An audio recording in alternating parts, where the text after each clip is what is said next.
3 in the morning. Desperate knocking. Behind the door stands a woman whose face has been on magazine covers, now trembling and barely holding herself together.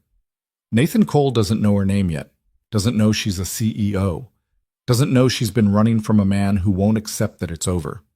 All he knows is that someone needs help, and he's the only one awake to give it. That single decision, to open his door at 3 a.m., will change everything.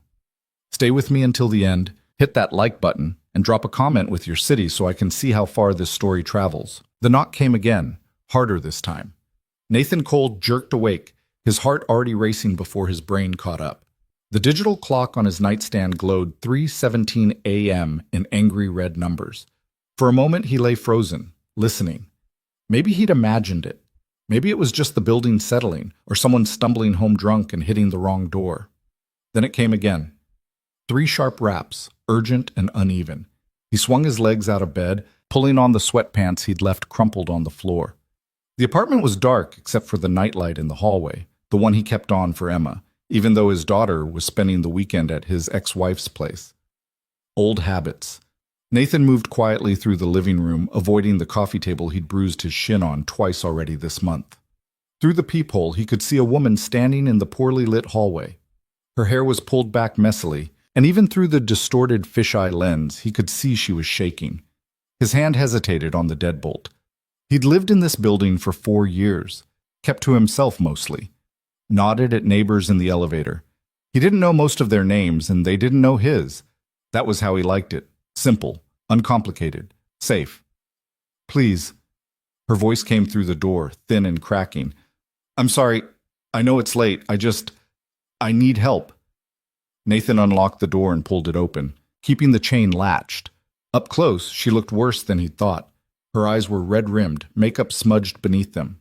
She wore what looked like expensive clothes, a silk blouse, tailored pants, but they were wrinkled, like she'd been wearing them for days. Her hands were trembling so badly she had them pressed together, white-knuckled. I'm Clara, she said quickly. I live downstairs. 4B. I'm sorry to bother you. I just didn't know where else to go. What's wrong? Nathan asked, keeping his voice low. Clara glanced over her shoulder toward the stairwell, then back at him. My ex. He's been outside my apartment. He left about 20 minutes ago, but I can't stay down there, not tonight. I just need somewhere safe for a few hours, please. I'll leave first thing in the morning. Nathan had read enough news stories to know this could be anything. A scam. A setup. Some kind of trouble he didn't want anywhere near his life or his daughter. The smart move was to tell her to call the police and close the door. But her fear wasn't manufactured. He'd seen plenty of fake emotions in his life. His ex-wife had been excellent at them. And this wasn't that. This was real. He slid the chain free and opened the door wider. Come in. Clara stepped inside quickly, like she was afraid he'd change his mind. Nathan closed the door behind her and threw both locks, then the deadbolt. She stood in his entryway, arms wrapped around herself, looking lost. Thank you, she whispered. I'm sorry. I'm so sorry. Stop apologizing, Nathan said. He moved past her into the kitchen and filled a glass with water from the tap. Here, sit down. She took the glass but didn't drink, just held it with both hands like it was something to anchor herself to. Nathan pulled out one of the kitchen chairs and waited until she sat before taking the seat across from her. You want to tell me what happened? Clara stared at the water glass. We broke up 3 months ago. I thought he'd accepted it, but he keeps showing up. At my office. Outside my building. Tonight he was at my door calling my phone over and over.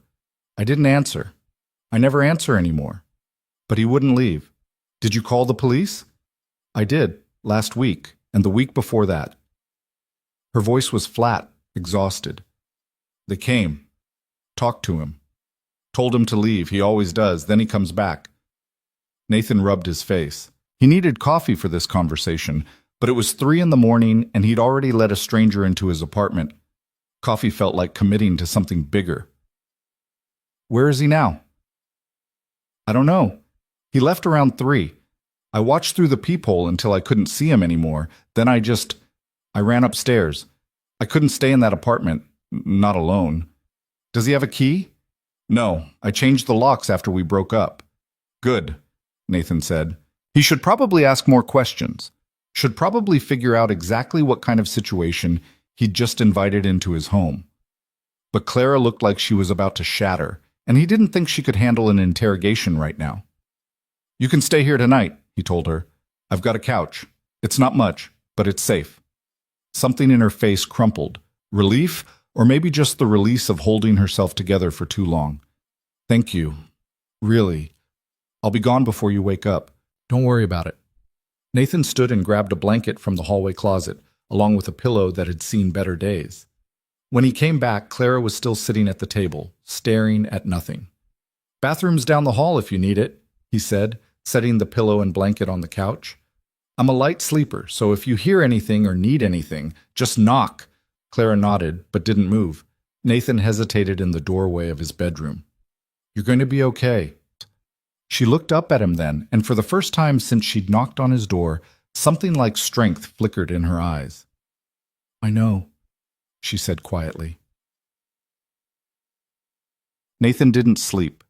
He lay in bed staring at the ceiling, listening to the building's nighttime sounds, water running through pipes, someone's TV humming faintly through the walls, the occasional creak of settling wood. At some point he heard Clara move from the kitchen to the couch, heard the rustle of the blanket, then silence. He kept thinking about the way she'd looked over her shoulder before stepping into his apartment, like she expected someone to grab her from behind. When his alarm went off at 6:30, Nathan dragged himself out of bed and pulled on a t-shirt. He found Clara already awake, sitting on the edge of the couch with the blanket folded neatly beside her. She'd fixed her hair and wiped away yesterday's makeup.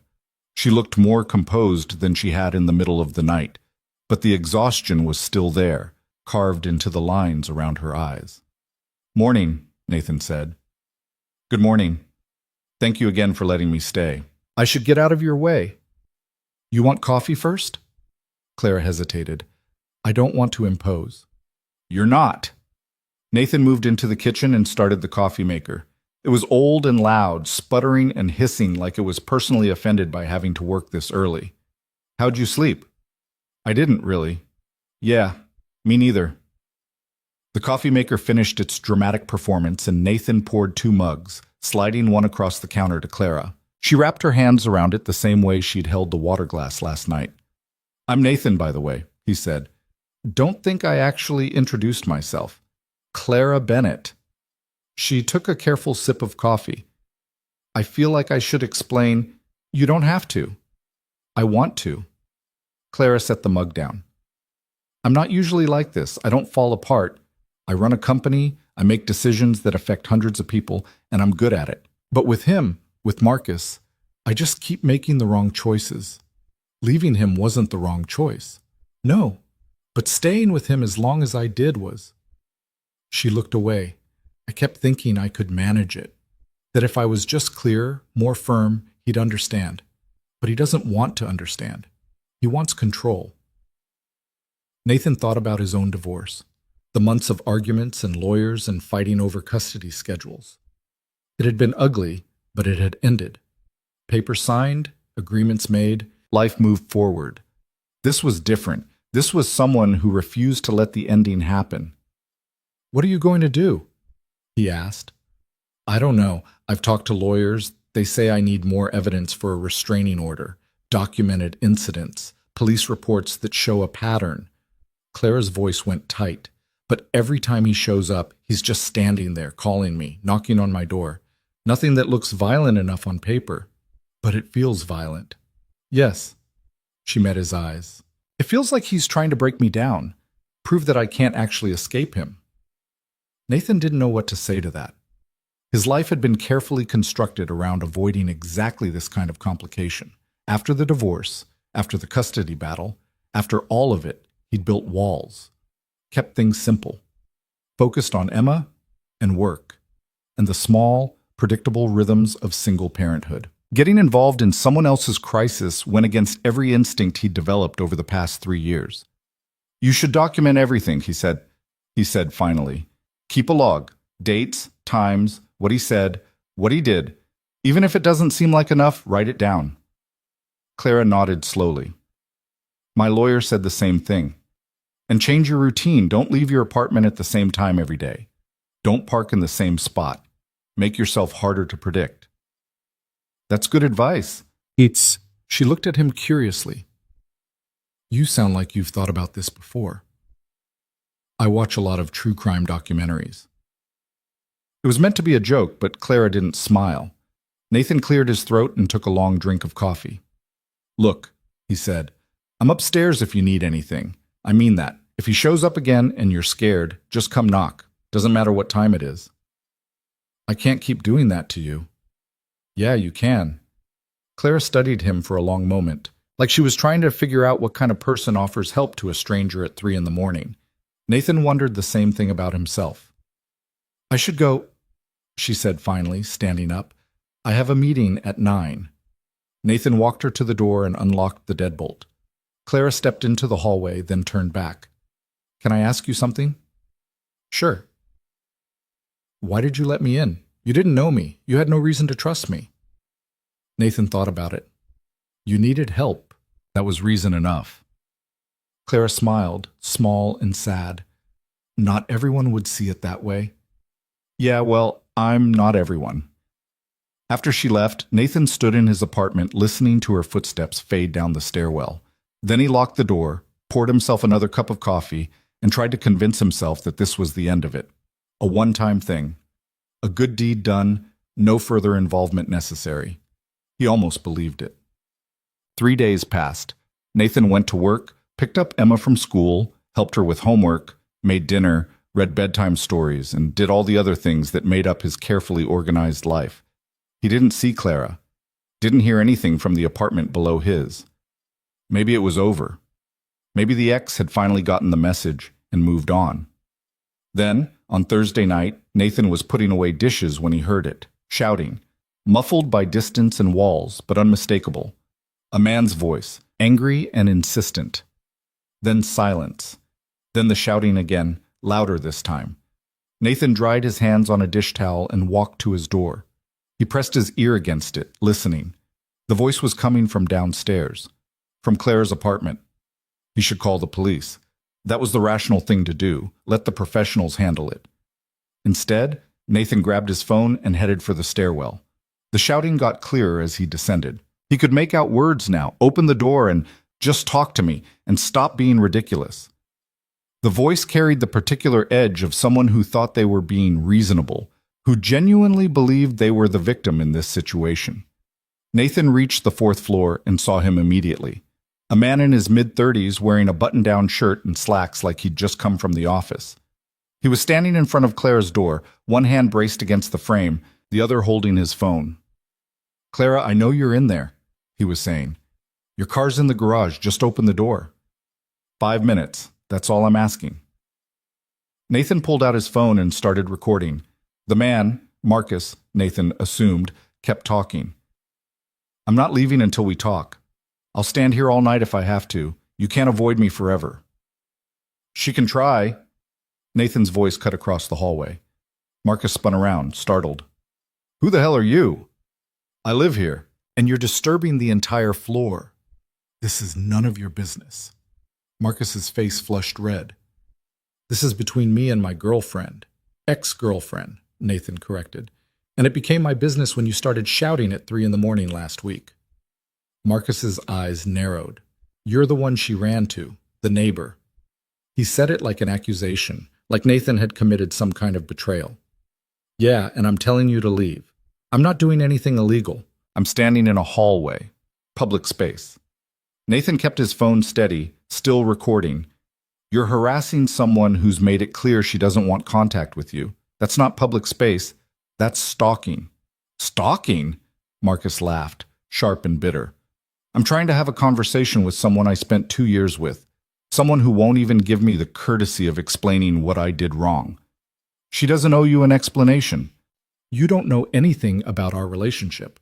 I know enough. They stared at each other. Nathan was taller, but Marcus had the build of someone who worked out regularly and took pride in it. The kind of guy who settled arguments with his physical presence when words didn't work. Nathan didn't move. You should go, he said again, quieter this time. Marcus looked at Nathan's phone, still recording. Something shifted in his expression, calculation replacing anger. He stepped back from Clara's door and straightened his collar. Fine. Tell Clara I came by. Tell her I just want to talk. That's all I've ever wanted. He walked past Nathan toward the stairs, moving with deliberate slowness, making sure Nathan knew he was choosing to leave rather than being forced out. Nathan waited until he heard the stairwell door close. Then he waited another 2 minutes, listening. When he was sure Marcus was gone, he knocked gently on Clara's door. It's Nathan. He's gone. The door opened a crack, chain still latched. Clara's face appeared in the gap, pale and tight. Did he see you? Yeah. What did you say to him? Told him to leave. He did, eventually. Nathan held up his phone. I got it on video, the whole thing. Clara closed her eyes briefly. Thank you. You want me to send it to you for your documentation? Please. Nathan texted her the video, then slipped his phone back into his pocket. Claire was still standing behind the chained door, like she didn't trust the hallway enough to open it completely. Has he done this before? Nathan asked. The showing up and demanding to talk thing? Twice last week, 3 times the week before. It's getting worse. You need to file another police report. I know, I will. Tomorrow. Do it tonight, while it's fresh. While you have the video. Clara nodded, but Nathan could see the exhaustion in her face. The weight of having to explain herself again, to relive it again, to convince strangers that her fear was legitimate. I can come with you, he heard himself say. To the police station, if you want. Clara looked surprised. You don't have to do that. I know. She studied him through the gap in the door. Why are you helping me? It was the second time she'd asked him something like that. Nathan still didn't have a good answer. Because someone should, he said finally. They went to the police station at 8 o'clock that night. Nathan had called his ex-wife and asked if she could keep Emma for an extra night. Rachel had been suspicious. He never asked for schedule changes, but she'd agreed after he explained it was an emergency. He didn't tell her what kind. The police station was exactly as depressing as Nathan expected. Fluorescent lights, scuffed linoleum floors, the smell of bad coffee, and industrial cleaner. They sat in hard plastic chairs while they waited for someone to take Clara's statement. You really didn't have to come, Clara said for the 3rd time. You already said that. I know, I'm not used to this. Used to what? People helping, without wanting something in return. Nathan glanced at her. What do you think I want? I don't know. That's what worries me.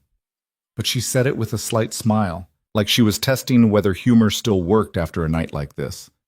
A detective called them back eventually, a woman in her 40s with tired eyes and a notepad that had seen better days.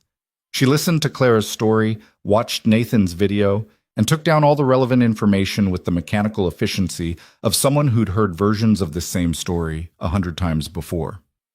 We'll file the report, the detective said when Clara finished, and we'll send an officer to have a conversation with Mr. Torrance.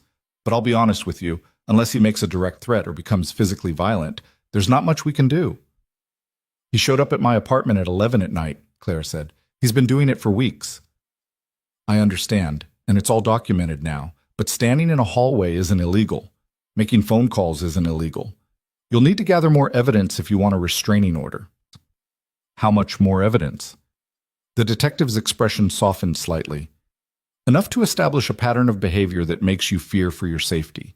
The video helps. Keep documenting everything, every call, every visit, every interaction. And if he escalates, if he threatens you or tries to force his way in, call 911 immediately. Clara nodded, but Nathan could see the frustration in the set of her shoulders. They left the station 40 minutes later with a case number and a photocopy of the police report. The night air was cold, and Clara pulled her jacket tighter around herself. That was useless, she said. It wasn't useless. You have documentation now. That's what your lawyer said you needed. Right, documentation, so I can prove I'm scared enough to deserve protection. Clara's voice went sharp. You know what the worst part is? Marcus is smart. He knows exactly how far he can push before it becomes something the police will actually act on.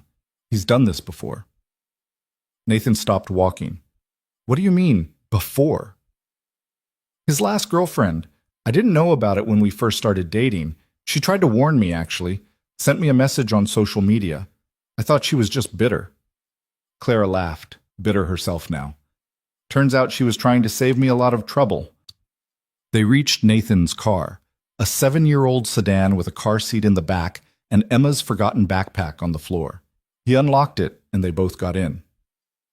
Where did you meet him? Nathan asked, starting the engine. At a conference. He worked in finance. I was giving a talk on market disruption. He seemed charming, confident, interested in what I had to say. Clara stared out the window. All the things that seemed attractive at first turned out to be warning signs. The confidence was control. The interest was obsession. By the time I figured it out, I was already in too deep. Nathan pulled out of the parking lot and headed back toward their building. How long were you together? 2 years. It took me a year and a half to realize how bad it was, and another 6 months to actually leave. What made you finally do it? Claire was quiet for a long moment. He went through my phone while I was sleeping, read all my messages, my emails, everything. When I confronted him about it, he said it was my fault for giving him reasons not to trust me. That's when I knew it wasn't going to get better. That's when I knew I had to get out. Nathan thought about his own marriage, the fights, the resentment, the slow erosion of everything they'd built together. It had been painful, but it had never been this. Rachel had never made him afraid. I'm sorry, he said. Don't be. I made my choices. Now I'm dealing with the consequences. This isn't a consequence. This is him refusing to let you move on. That's on him, not you. Clara looked at him, something unreadable in her expression. You're very sure about that. Yeah, I am. They drove the rest of the way in silence. When they pulled into the building's garage, Nathan saw Clara scan the parking level before getting out of the car, looking for Marcus's vehicle, looking for threats. He walked her to her apartment door and waited while she unlocked it. Thank you, Clara said, for tonight, for all of it. Lock your door and call me if you need anything. I don't have your number. Nathan pulled out his phone and they exchanged numbers. Clara saved his contact, then looked up at him. I mean it. Thank you. Stop thanking me. She smiled, the first real smile he'd seen from her. Okay, but I'm still grateful. Nathan waited until she was inside with the door locked before heading upstairs. When he got back to his apartment, he found himself checking his own locks twice, then a third time. He sat on his couch in the dark, thinking about Clara downstairs, alone in an apartment that no longer felt safe. Thinking about Marcus, who knew where she lived and didn't care that he wasn't wanted. Nathan's phone buzzed, a text from Clara. Are you awake? He replied immediately. Yeah. Everything okay? Can I ask you something? Sure. A pause. Then, why are you really doing this? You have your own life, a daughter. This isn't your problem. Nathan stared at the message. He thought about all the easy answers he could give, the polite deflections, the way he could minimize his involvement and make it seem like less than it was. Instead, he typed, maybe I'm tired of people looking the other way. Another pause. Longer this time. That's a good answer, Clara finally replied. Get some sleep, Nathan sent back. You too. He didn't sleep, but he stayed awake differently than before, not with anxiety, but with purpose. Like he'd committed to something he couldn't take back and wasn't sure he wanted to. The next 2 weeks developed a pattern. Nathan would get home from work, pick up Emma from after-school care, help her with homework, and make dinner. Normal life. But he found himself listening more carefully to the sounds from the apartment below. Footsteps, doors opening and closing, anything that seemed off. 3 times Marcus showed up. Twice Nathan heard him through the floor, shouting at Clara's door. Once he saw him in the parking garage, sitting in his car watching the building entrance. Each time Nathan documented it. Photos, videos, timestamps. He sent everything to Clara, who added it to the growing file her lawyer was building. They started texting regularly. Small things at first. He's here again or just got home safe, then longer conversations. Clara would ask about Emma, and Nathan would find himself telling stories about his daughter's latest obsession with dinosaurs, or her ongoing war with vegetables. Clara would share pieces of her work life, the stress of running a company, the impossible balance of appearing strong while feeling hunted. On Friday night, 2 weeks after that first knock on his door, Nathan's phone rang at 11:30. Claire's name on the screen. He answered immediately. "What's wrong?" "He's outside my door again." Her voice was steady, but Nathan could hear the fear underneath. "I called the police, but they said it would be at least 20 minutes. I wanted someone to know, in case anything happens. I'm coming down." "Nathan, don't. If he sees you again." But Nathan was already moving, phone pressed to his ear, pulling on shoes. "Stay on the line with me. Don't open the door." "I won't." He could hear Marcus through the phone now, muffled but clear enough. "Clara, this is ridiculous. I'm not leaving until you talk to me. You're being childish." Nathan took the stairs 2 at a time. When he reached the 4th floor, he saw Marcus in the same position as before, hand braced against Clara's door, phone in the other hand, looking like a man who genuinely believed he was the reasonable one. "Still not getting the message?" Nathan said. Marcus turned, and Nathan saw recognition flare in his eyes, followed immediately by anger. "You again. You're really making this your business, aren't you?" "Someone has to. She put you up to this, told you some sob story about how I'm the bad guy." Nathan pulled out his phone and started recording. "I'm not having this conversation. Leave or I'm calling the police." "They won't do anything. I'm standing in a hallway, not breaking any laws." "Harassment is a law." Marcus stepped away from Clara's door, moving toward Nathan instead. "You know what I think? I think you're trying to play hero so you can get close to her. I think you saw an opportunity and you're taking advantage." Nathan didn't respond. He kept his phone steady, kept recording. "That's it, isn't it?" Marcus was smiling now, ugly and sharp. "You're not being a good neighbor. You're trying to fuck her. You need to leave." "Or what? You going to make me?" Marcus took another step closer. "You think you're protecting her? You think you know her better than I do? I spent 2 years with Clara. I know who she really is, and trust me, whatever she's told you about me, it's a lie. I believe her version more than yours." Something flickered across Marcus's face, surprise maybe, that someone would take Clara's word over his. Then the anger came back, harder. "You're making a mistake," Marcus said quietly. "Getting involved in something that has nothing to do with you. Clara and I, we have history, we have a connection. You're just some random guy who lives upstairs. You think that matters?" "I think you should leave before the police get here." As if on cue, Nathan heard sirens in the distance. Marcus heard them too. His expression shifted again, frustration now and calculation. "Tell Clara this isn't over," he said. "Tell her I'll be back. I'll always be back. She can't hide from me forever." He walked past Nathan toward the stairwell, shoulder-checking him hard enough to make Nathan stumble. Nathan caught himself and kept recording until Marcus disappeared through the door. Then he knocked on Clara's apartment. "It's me. He's gone." The door opened immediately. Clara looked shaken but composed, already pulling herself back together. "I heard what he said to you. I'm sorry you had to deal with that. Don't apologize for him." Nathan sent her the video. "Add it to the file." "I will." Clara leaned against the doorframe. "The police are on their way. You don't have to stay."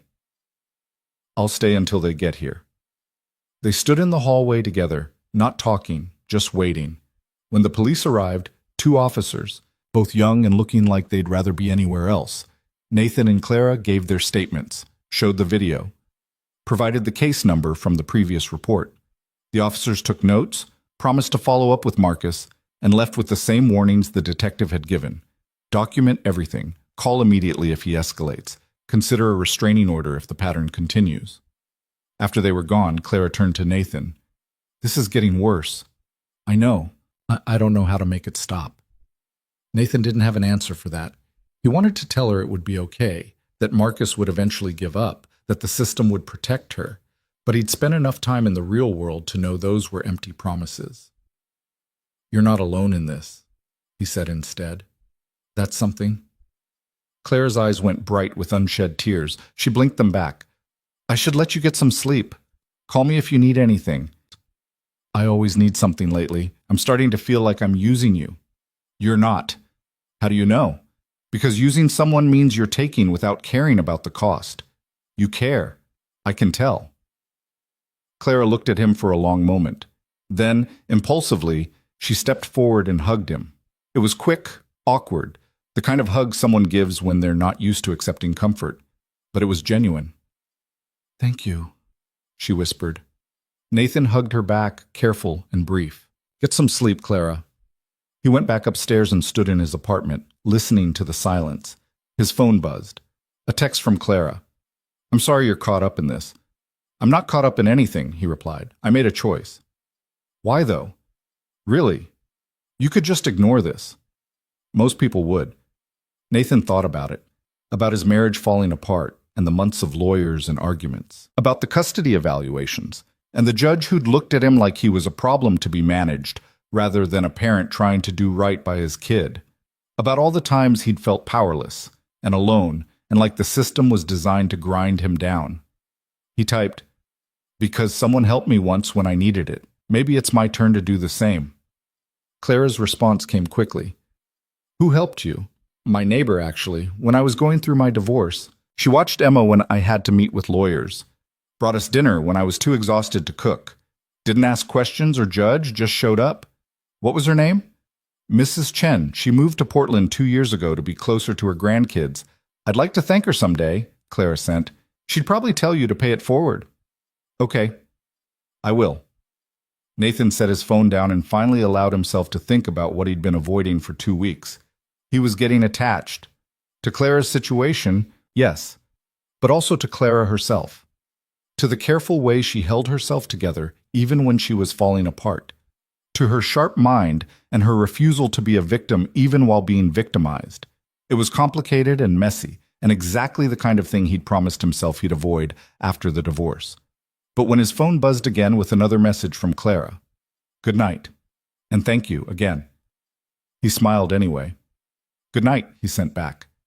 Then he went to bed and actually slept, knowing that one floor below, Clara was doing the same. The next morning, Nathan woke to Emma jumping on his bed at 7:30, her blonde hair wild and her dinosaur pajamas inside out. Dad! Dad! You said we could go to the Science Museum today! He groaned and pulled a pillow over his face. I said maybe, and it's Saturday. Sleeping in is a thing that exists. You've been sleeping in. It's almost 8 o'clock. Emma, it's 7:30. That's basically 8. Nathan gave up and sat up, rubbing his eyes. Emma immediately crawled into his lap, her 6-year-old energy levels already at maximum capacity. Did you know that velociraptors were actually only about 3 feet tall? She informed him seriously. Not like in the movies. The movies lied to us, Dad. That's very disappointing. I know, but they were still cool. Can we go see the dinosaur exhibit? Nathan looked at his daughter, at her bright eyes and the gap where she'd lost her first tooth last week, and felt the weight of everything settle on him differently. This was what mattered. This uncomplicated love. This simple need to see dinosaur bones on a Saturday morning. Yes, he said. We can go. After breakfast. Emma cheered and launched herself off the bed, racing toward the kitchen. Nathan followed more slowly, still half asleep. His phone buzzed on the nightstand. A text from Clara. Is it too early to ask a favor? He picked it up and typed back. Depends on the favor. My landlord wants to meet with me Monday morning about concerns regarding recent police visits to the property. I think he's going to try to kick me out. Can you be there as a witness? Nathan stared at the message. A witness to what, exactly? But he already knew the answer. A witness to the fact that Clara wasn't the problem, that she wasn't causing trouble, that she was the one being harassed. What time? He sent back. 9. I know it's asking a lot. I'll be there. Thank you. I'll buy you coffee after. You don't have to do that. I want to. Nathan set his phone down and went to make breakfast. Emma wanted pancakes shaped like dinosaurs, which was beyond his artistic abilities, but he did his best. They came out looking more like lumpy clouds, but Emma declared them perfect anyway. Who are you texting? She asked, drowning her pancakes in syrup. A friend. What friend? You don't have friends. I have friends. Name one. Emma looked at him challengingly, syrup on her chin. Nathan opened his mouth, then closed it. She had a point. After the divorce, he'd let most of his friendships drift. It was easier that way. Less explaining, less sympathy, less questions about how he was holding up. Mrs. Chen was my friend, he said. Mrs. Chen moved away. That doesn't count. Emma took an enormous bite of pancake. Is it a lady friend? Where did you learn that phrase? Mom said you should get a lady friend. She said you're too serious all the time. Nathan made a mental note to have a conversation with Rachel about what she discussed with their daughter. Mom doesn't know what she's talking about. So it is a lady friend. Eat your breakfast, Emma. She grinned at him, triumphant in the way only 6-year-olds can be when they think they've uncovered a secret. Nathan didn't bother correcting her. Let her think what she wanted. It was simpler than explaining that Clara was just someone who needed help, and he was just someone who couldn't look away. They spent the day at the museum. Emma dragged him through every exhibit, narrating facts about dinosaurs with the confidence of someone who'd watched every documentary ever made. Nathan followed, taking pictures on his phone, trying to be present in this moment instead of thinking about Monday morning. But his mind kept drifting. To Clara sitting across from her landlord, defending herself for being harassed in her own home. To Marcus, who seemed to get worse every time Nathan saw him. To the growing pile of evidence that never seemed like quite enough. Dad, you're not listening, Emma said, tugging his hand. Sorry, sweetheart. What were you saying? I said the T-Rex couldn't actually roar like in the movies. Scientists think it probably made more of a deep rumbling sound. Like this. Beat ding always. She demonstrated, making a noise that was somewhere between a growl and a burp. Nathan laughed. That's terrifying. I know, Emma beamed. Want to hear it again? They stayed until the museum closed at 5. On the drive home, Emma fell asleep in her car seat, exhausted from a day of learning about extinct reptiles. Nathan carried her up to the apartment and tucked her into bed, still wearing her shoes. His phone buzzed. Clara again. Are you home? Just got back. Why? Marcus just left. He was here for an hour.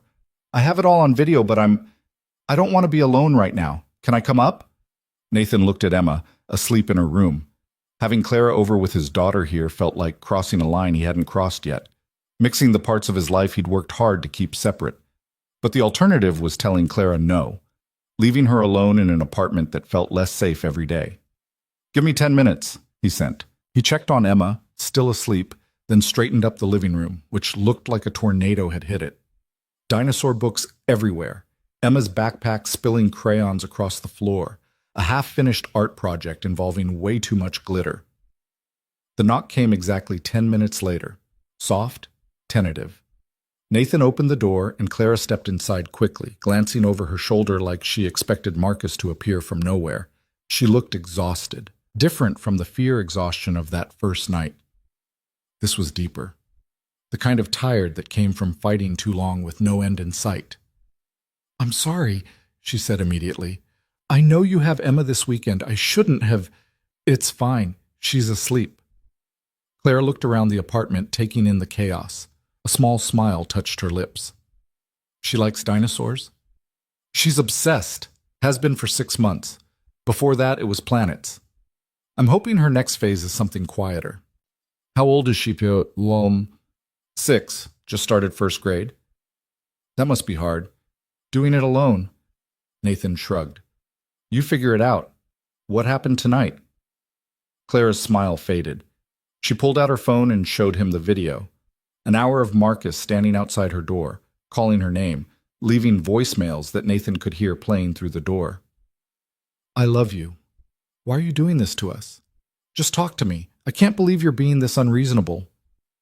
The same words, over and over. Different variations, same theme. Marcus as the victim, Clara as the one causing problems. Did you call the police, Bassam? Nathan asked. What's the point? They'll show up an hour after he leaves, take a report, tell me there's nothing they can do. I already know how it goes. Clara sat down on the couch, careful to avoid the glitter. My landlord called me yesterday. Said other tenants have complained about the disturbances. Said I need to resolve my personal issues or he'll have to reconsider my lease. That's illegal. He can't evict you for being harassed. He can evict me for causing disturbances. That's how he'll frame it. Not that I'm being harassed, that I'm creating a situation that's affecting other residents. Nathan sat down across from her. What did your lawyer say? That we can fight it, but it'll take time. And in the meantime, I'm living somewhere I don't feel safe. Clara looked at him. I'm thinking about moving, just finding a new place, starting over. Will that stop him? Probably not, but at least I won't have a landlord threatening to kick me out on top of everything else. When's your meeting with him? Monday at 9. I want documentation that I'm not the problem, that I've done everything right. That's why I asked if you could be there. I'll be there, Nathan said, and I'll explain exactly what I've witnessed, how Marcus is the one causing the disturbances, not you. Thank you. Clara leaned back against the couch, closing her eyes. I'm so tired of this. I'm tired of being scared in my own home, tired of looking over my shoulder every time I park my car, tired of second-guessing every decision I make in case it gives him another opportunity to show up. Nathan didn't know what to say. He'd never been in this situation. Never had someone refused to let go, refused to accept that it was over. His divorce had been painful, but it had been mutual. Both of them acknowledging that what they'd built had fallen apart. How did you know? Clara asked suddenly, opening her eyes. With your ex-wife. How did you know it was over? Nathan thought about it. We stopped trying. That was the moment, when we both realized we were just going through the motions and neither of us wanted to put in the work to fix it. Was it hard?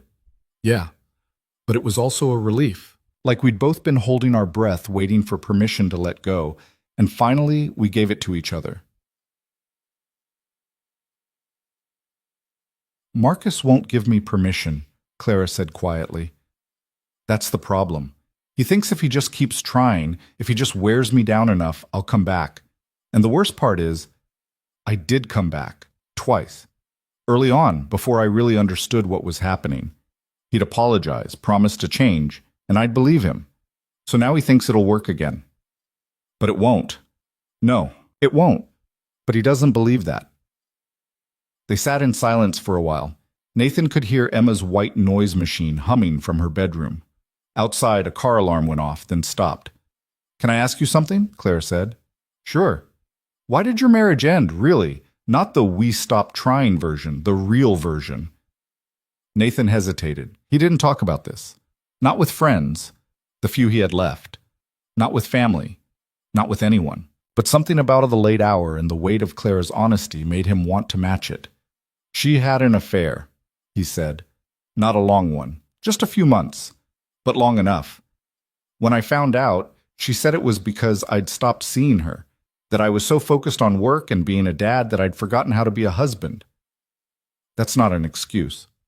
No, but it wasn't entirely wrong either. I did pull away. After Emma was born, I got so caught up in doing everything right, being the perfect dad, the provider, the stable one, that I forgot Rachel needed me too. Nathan looked down at his hands. So when she told me about the affair, part of me wasn't even surprised. Part of me had been waiting for something to break. Did you try to fix it? For a while. We did counseling, had the hard conversations, but the trust was gone. And once that's gone, he shrugged. We were just two people living in the same house, pretending we weren't already over. Clara nodded slowly. I've never told anyone this, but the first time I tried to leave Marcus, he cried. Real tears. Told me he couldn't live without me, that I was the only good thing in his life, and I felt responsible. Like if I left, whatever happened to him would be my fault. That's manipulation. I know that now. But in the moment, it felt real. It felt like love. Like he needed me so desperately that leaving would be cruel. She laughed, bitter. Turns out love and need aren't the same thing. He didn't love me. He needed to control me. There's a difference. When did you figure that out? When I realized I was happier when he wasn't around. That the thought of him coming home made my chest tight. That I was walking on eggshells in my own relationship, constantly managing his moods, his jealousy, his suspicions. Clara looked at Nathan. I don't want to live like that anymore. But he won't let me stop. He doesn't get a vote. Doesn't he? He knows where I work, where I live, who my friends are. He knows my routine, my habits, everything. How do you escape someone who knows everything about you? Nathan didn't have an answer, but he thought about it, about what it would take to truly disappear from someone. New job, new city, new life, burning everything down and starting over. You'd have to leave everything, he said quietly. Yeah, and I've worked too hard to let him take that from me too. They fell into silence again. Nathan found himself studying Clara, the sharp lines of her face, the way she held tension in her shoulders, the intelligence in her eyes, even when she was exhausted. She was beautiful, but that wasn't what struck him. It was the strength, the refusal to break even when everything was pushing her toward it. I should go, Clara said, standing up. Let you get some sleep. Nathan walked her to the door. Monday at 9, I'll meet you in the lobby. You really don't have to. Clara, stop. I'm going to be there. She smiled, small and genuine. Okay. After she left, Nathan stood in his apartment listening to Emma's white noise machine and the distant hum of traffic. He thought about Clara downstairs, probably not sleeping, about Marcus somewhere in the city, planning his next move, about the meeting on Monday that would likely solve nothing. He thought about how easy it would be to step back, to be neighborly without being involved, to care from a distance. And then he thought about the way Clara had looked at him when he said he'd be at the meeting, like she'd expected him to bail but was grateful he hadn't. He was in this now, whether he'd planned it or not. Monday morning came too fast.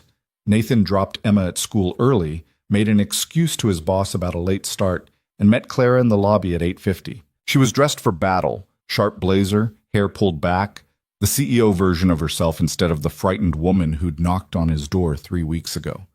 But Nathan could see the tension in her hands, the way she kept checking her phone. Ready? He asked. Not even a little bit.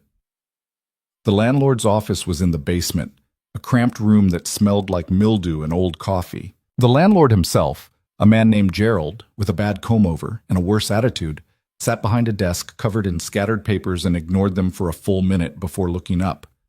Ms. Bennett, and you are? Nathan Cole. I live in 5B. Gerald's eyes narrowed. This is a private meeting between myself and my tenant. I asked him to be here, Clara said, as a witness. A witness to what? To the fact that I've been following my lease agreement and that the disturbances in this building are not my fault. Gerald leaned back in his chair. That's not what I'm hearing from other tenants. I've had multiple complaints about noise, arguments, police presence at odd hours. Because my ex-boyfriend won't stop harassing me, Clara interrupted. I've filed 3 police reports. I've documented every incident. I've done everything legally required of me. I'm not causing disturbances. I'm the victim of them. Regardless, it's affecting the other residents. I can verify that, Nathan said. I've witnessed Marcus Torrance harassing Clara on multiple occasions. I have videos, timestamps, everything. Clara hasn't done anything wrong.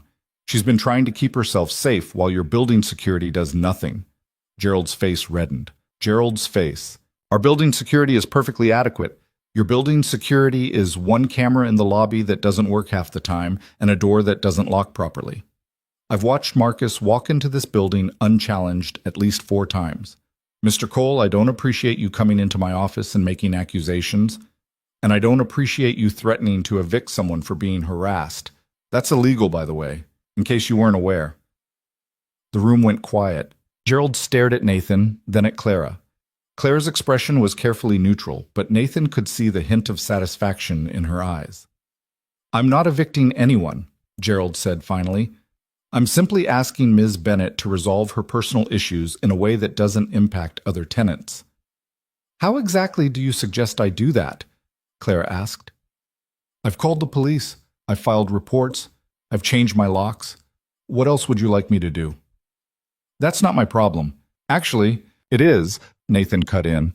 As a landlord, you have a legal obligation to provide a safe living environment. Clara's safety is being compromised by inadequate building security and your refusal to take her complaint seriously. If something happens to her because you failed to address known security issues, you'll be liable. Gerald's face went from red to purple. Are you threatening me? I'm informing you of your legal obligations. Claire's lawyer can explain it in more detail if you'd like. Clara pulled a folder from her bag and slid it across the desk. Everything's documented here, every incident, every police report, every time I've contacted building management about security concerns. If you choose to not renew my lease, I'll be filing a formal complaint with the housing authority for retaliatory eviction. Boss, Miss. Gerald opened the folder, flipped through the pages, and his expression shifted. The bluster faded, replaced by calculation. I'll review this, he said stiffly, and I'll have building security do additional rounds on the 4th floor. Thank you, Clara said. That's all I've been asking for. They left the office and walked outside in silence. When they reached the parking lot, Clara stopped and turned to Nathan. She laughed, surprised and slightly breathless. That was amazing. Did you see his face when you mentioned liability? I might have overstated the legal case a bit. I don't care. He backed down. That's what matters. Clara's smile faded slightly. Thank you. Again, I couldn't have done that alone. Yeah, you could have. You had all the documentation. You knew your rights. I just made noise. Important noise. Clara pulled out her phone. I owe you that coffee, and probably lunch, and maybe dinner for the rest of the year. You don't owe me anything. Nathan, stop deflecting and just let me buy you coffee. They ended up at a small cafe 2 blocks from the building. Clara ordered something complicated with oat milk and extra shots. Nathan got black coffee and immediately regretted it when it tasted like burnt tar. So, Clara said, wrapping her hands around her cup, do you do this for all your neighbors, or am I special? You're the first one to knock on my door at 3 a.m. Lucky me. She took a sip of her coffee. Can I ask you something without it being weird? Depends on the question. Why are you still single? After your divorce, I mean. She gestured vaguely. You're clearly a good person. You're a good dad. You show up when it matters. That's rare. Nathan shifted uncomfortably. I don't know. Haven't really thought about it. That's a lie. Okay, yeah, it's a lie. He stared at his terrible coffee. After the divorce, I didn't want complications. Didn't want to bring someone into Emma's life who might not stick around. Didn't want to risk getting it wrong again. So you chose safe. I chose simple. There's a difference? Maybe not. Nathan looked at her. What about you? Before Marcus, I mean. Clara laughed. Before Marcus, I was too focused on work to have a real relationship. I dated, but it was always surface level, easy. Then Marcus came along and he was intense, present. It felt like he actually saw me, you know? Turns out he was just paying very close attention so he could figure out how to control me. That's not your fault, isn't it? I ignored so many red flags. His jealousy, his need to know where I was all the time, the way he'd make me feel guilty for having a life outside of him. I saw all of it, and I told myself it was just because he loved me so much. People who love you don't make you feel trapped. I know that now, but knowing it and believing it are different things. Clara set down her coffee. Sometimes I think about who I was before him. I was confident, decisive. I ran a company, for crying out loud. But with Marcus, I second-guessed everything, let him make me smaller so he could feel bigger. You're not small now. No, but I had to lose a lot to remember that. Nathan's phone buzzed, a text from his boss asking where he was. He typed back a quick response about a family emergency and put the phone away. You're going to get in trouble, Clara said. It's fine. I have time saved up. Nathan, Clara, stop worrying about it. She smiled. You're very stubborn. Yeah, well, you're very persistent. We're even. They finished their coffee and walked back to the building together. In the lobby, Clara hesitated. I meant what I said earlier about dinner or drinks or just whatever. I'd like to do something normal, something that's not related to Marcus or police reports or feeling scared. Nathan thought about it, about the line he was walking between helping someone and getting involved with someone, about whether that line even existed anymore. Okay, he said, but only if you stop thanking me every 5 minutes. Deal. Clara smiled, a real smile, the kind that reached her eyes, and headed for the stairs. Nathan watched her go, then took the elevator up to his apartment. He had 20 minutes before he needed to leave for work. He spent them standing at his window, looking out at the city, thinking about how quickly normal life could become something else entirely. His phone buzzed. Clara again. Friday night? There's a new Italian place downtown that's supposed to be good. Nathan stared at the message. This was how it started, wasn't it? Small steps toward something bigger. Coffee turning into dinner, turning into something he couldn't take back. He should say no.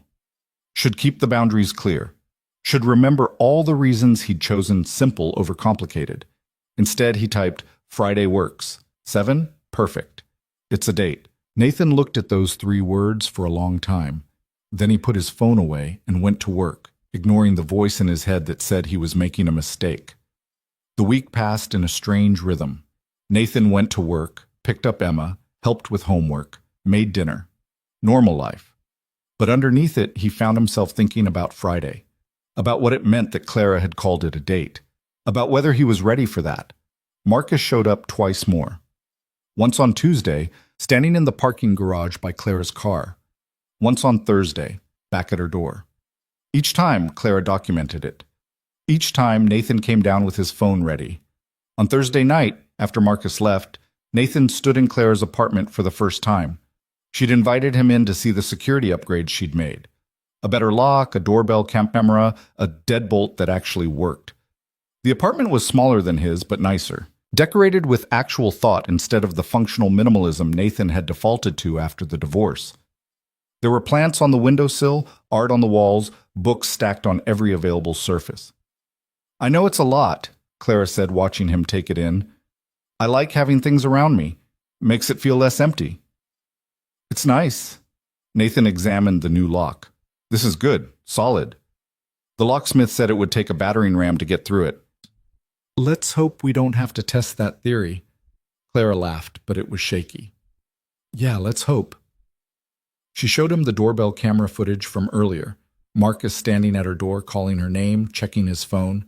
The same pattern as always. No threats, no violence, just relentless presence. My lawyer says we're getting close to enough for a restraining order, Clara said. Maybe 2 more incidents, maybe 3. But close. That's good. Is it? Even with a restraining order, what's to stop him? A piece of paper doesn't keep him away. It just makes it illegal when he shows up. Nathan didn't have an answer for that. He'd been thinking the same thing. Friday's still on, right? Claire asked suddenly, changing the subject. Yeah, unless you want to cancel. Why would I want to cancel? I don't know. Second thoughts.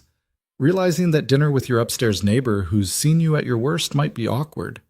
Clara smiled. Nathan, you've seen me terrified at 3 a.m, crying in police stations and facing down my landlord. Dinner is going to be the least awkward thing we've done together. Fair point.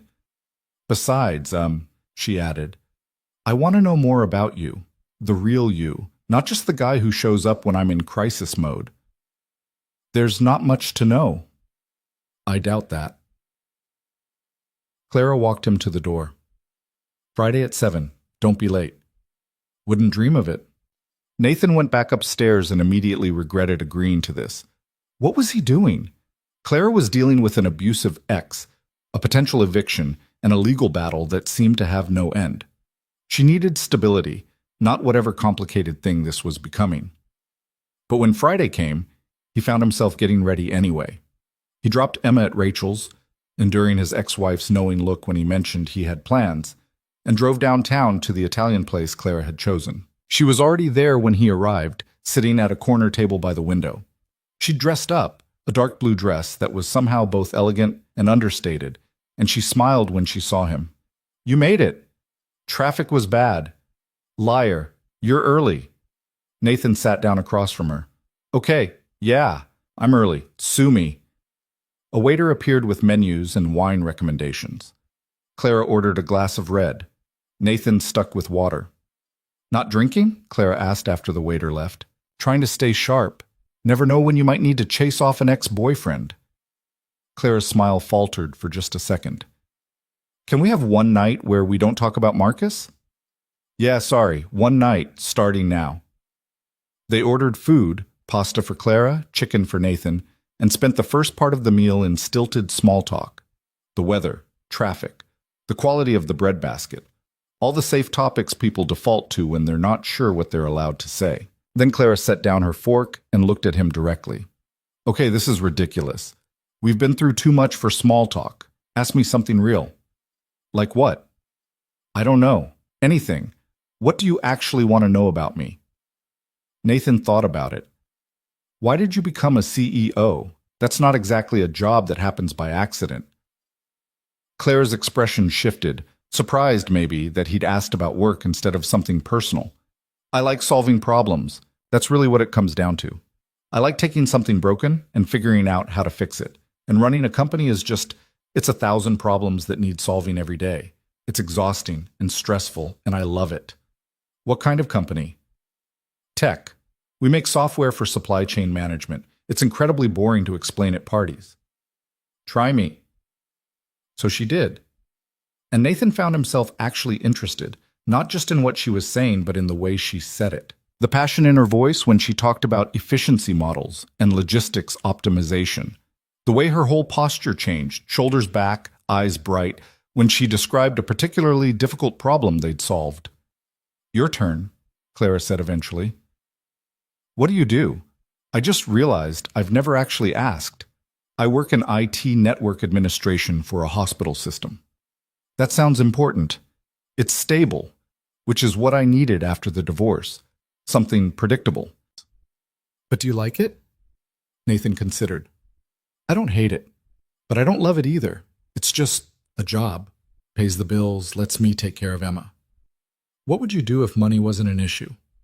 I don't know. I used to think about teaching, maybe history or literature, something where you're actually connecting with people instead of fixing servers at 2 in the morning. Why don't you? Because teaching doesn't pay enough to support a kid.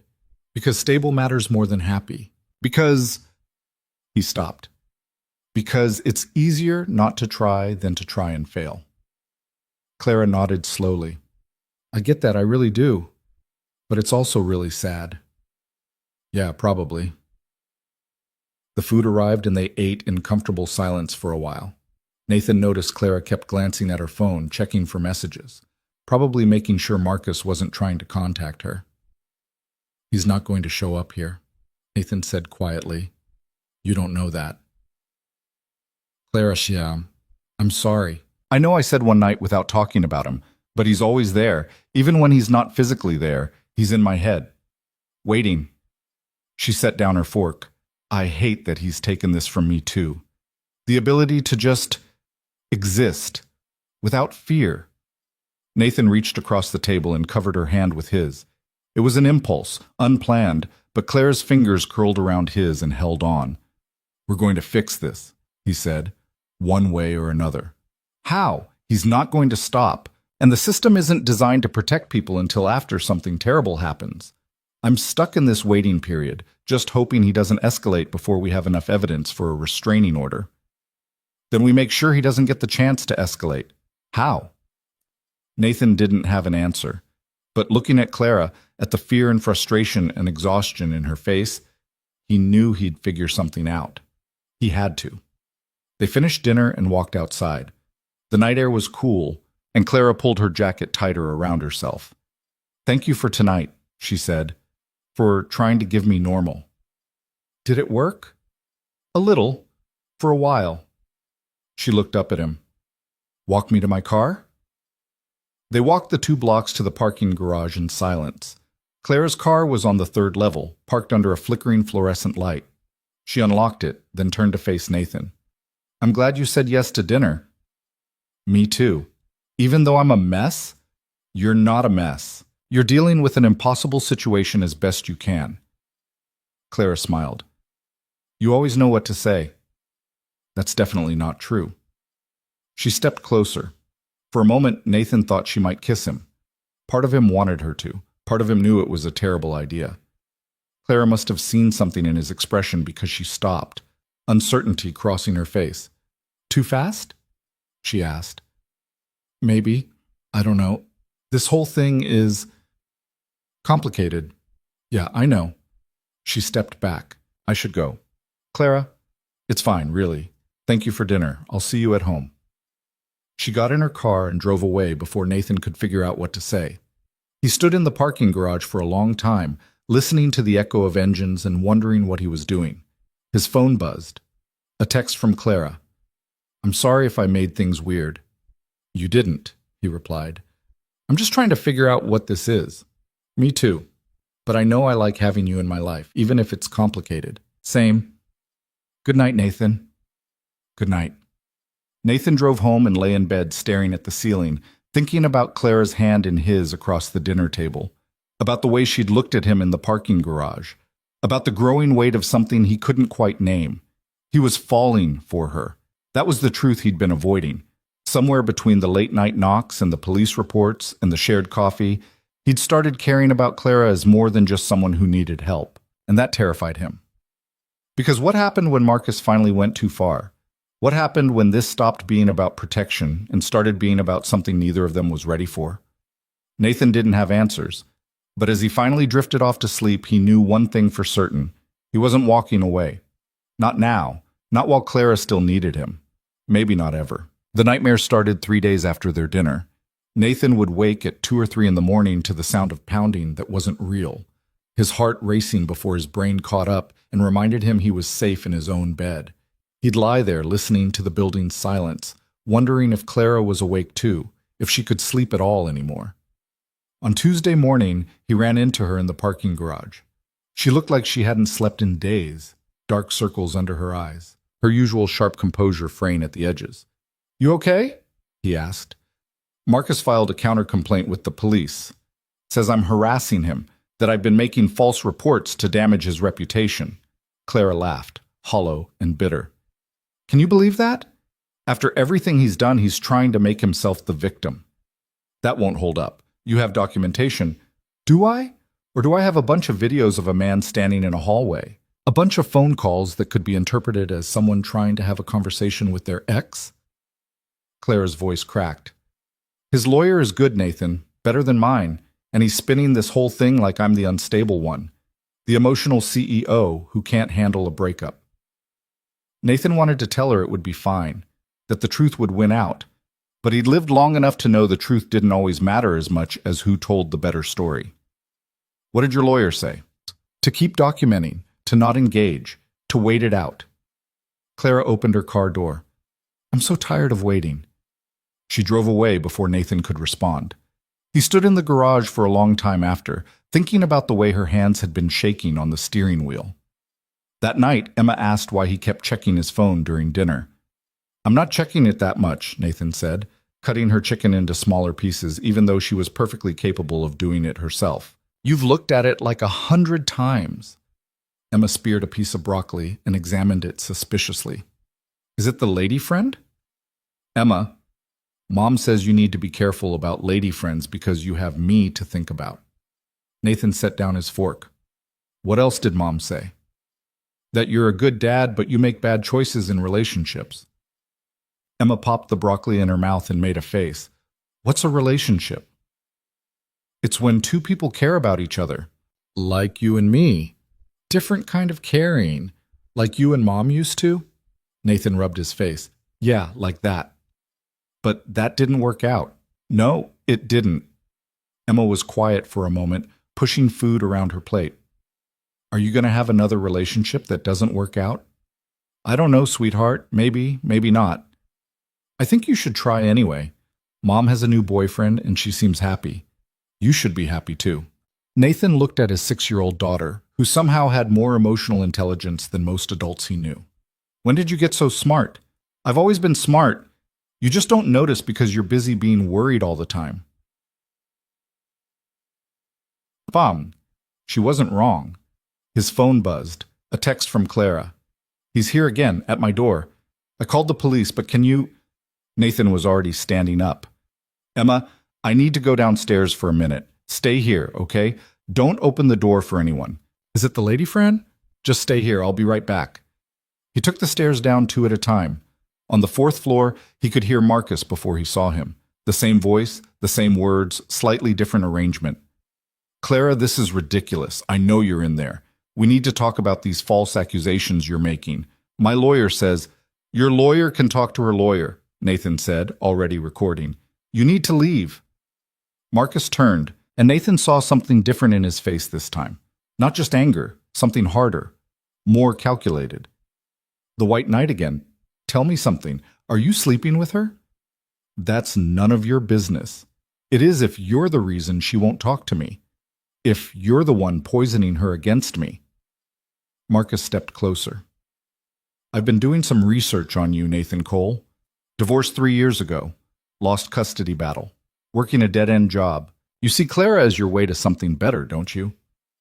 Nathan's jaw tightened. I see Clara as someone who deserves not to be harassed. Harassed? That's a strong word for trying to have a conversation with someone I spent 2 years with. She doesn't want to have that conversation. How many times does she have to say no before you understand it? Marcus smiled. See, that's the thing. Clara says a lot of things she doesn't mean. I know her. I know when she's scared, when she's lying, when she's trying to convince herself she wants something she doesn't. And right now she's trying to convince herself she doesn't love me anymore. But I know the truth. The truth is she filed 3 police reports against you. The truth is she's confused, and you're taking advantage of that confusion. Marcus pulled out his phone. I have texts from her, from just last month, telling me she misses me, that she's not sure breaking up was the right decision. Want to see them? Nathan didn't respond. Marcus took his silence as permission and held up the phone. Sure enough, there were texts. From Clara's number. Words that made Nathan's stomach turn.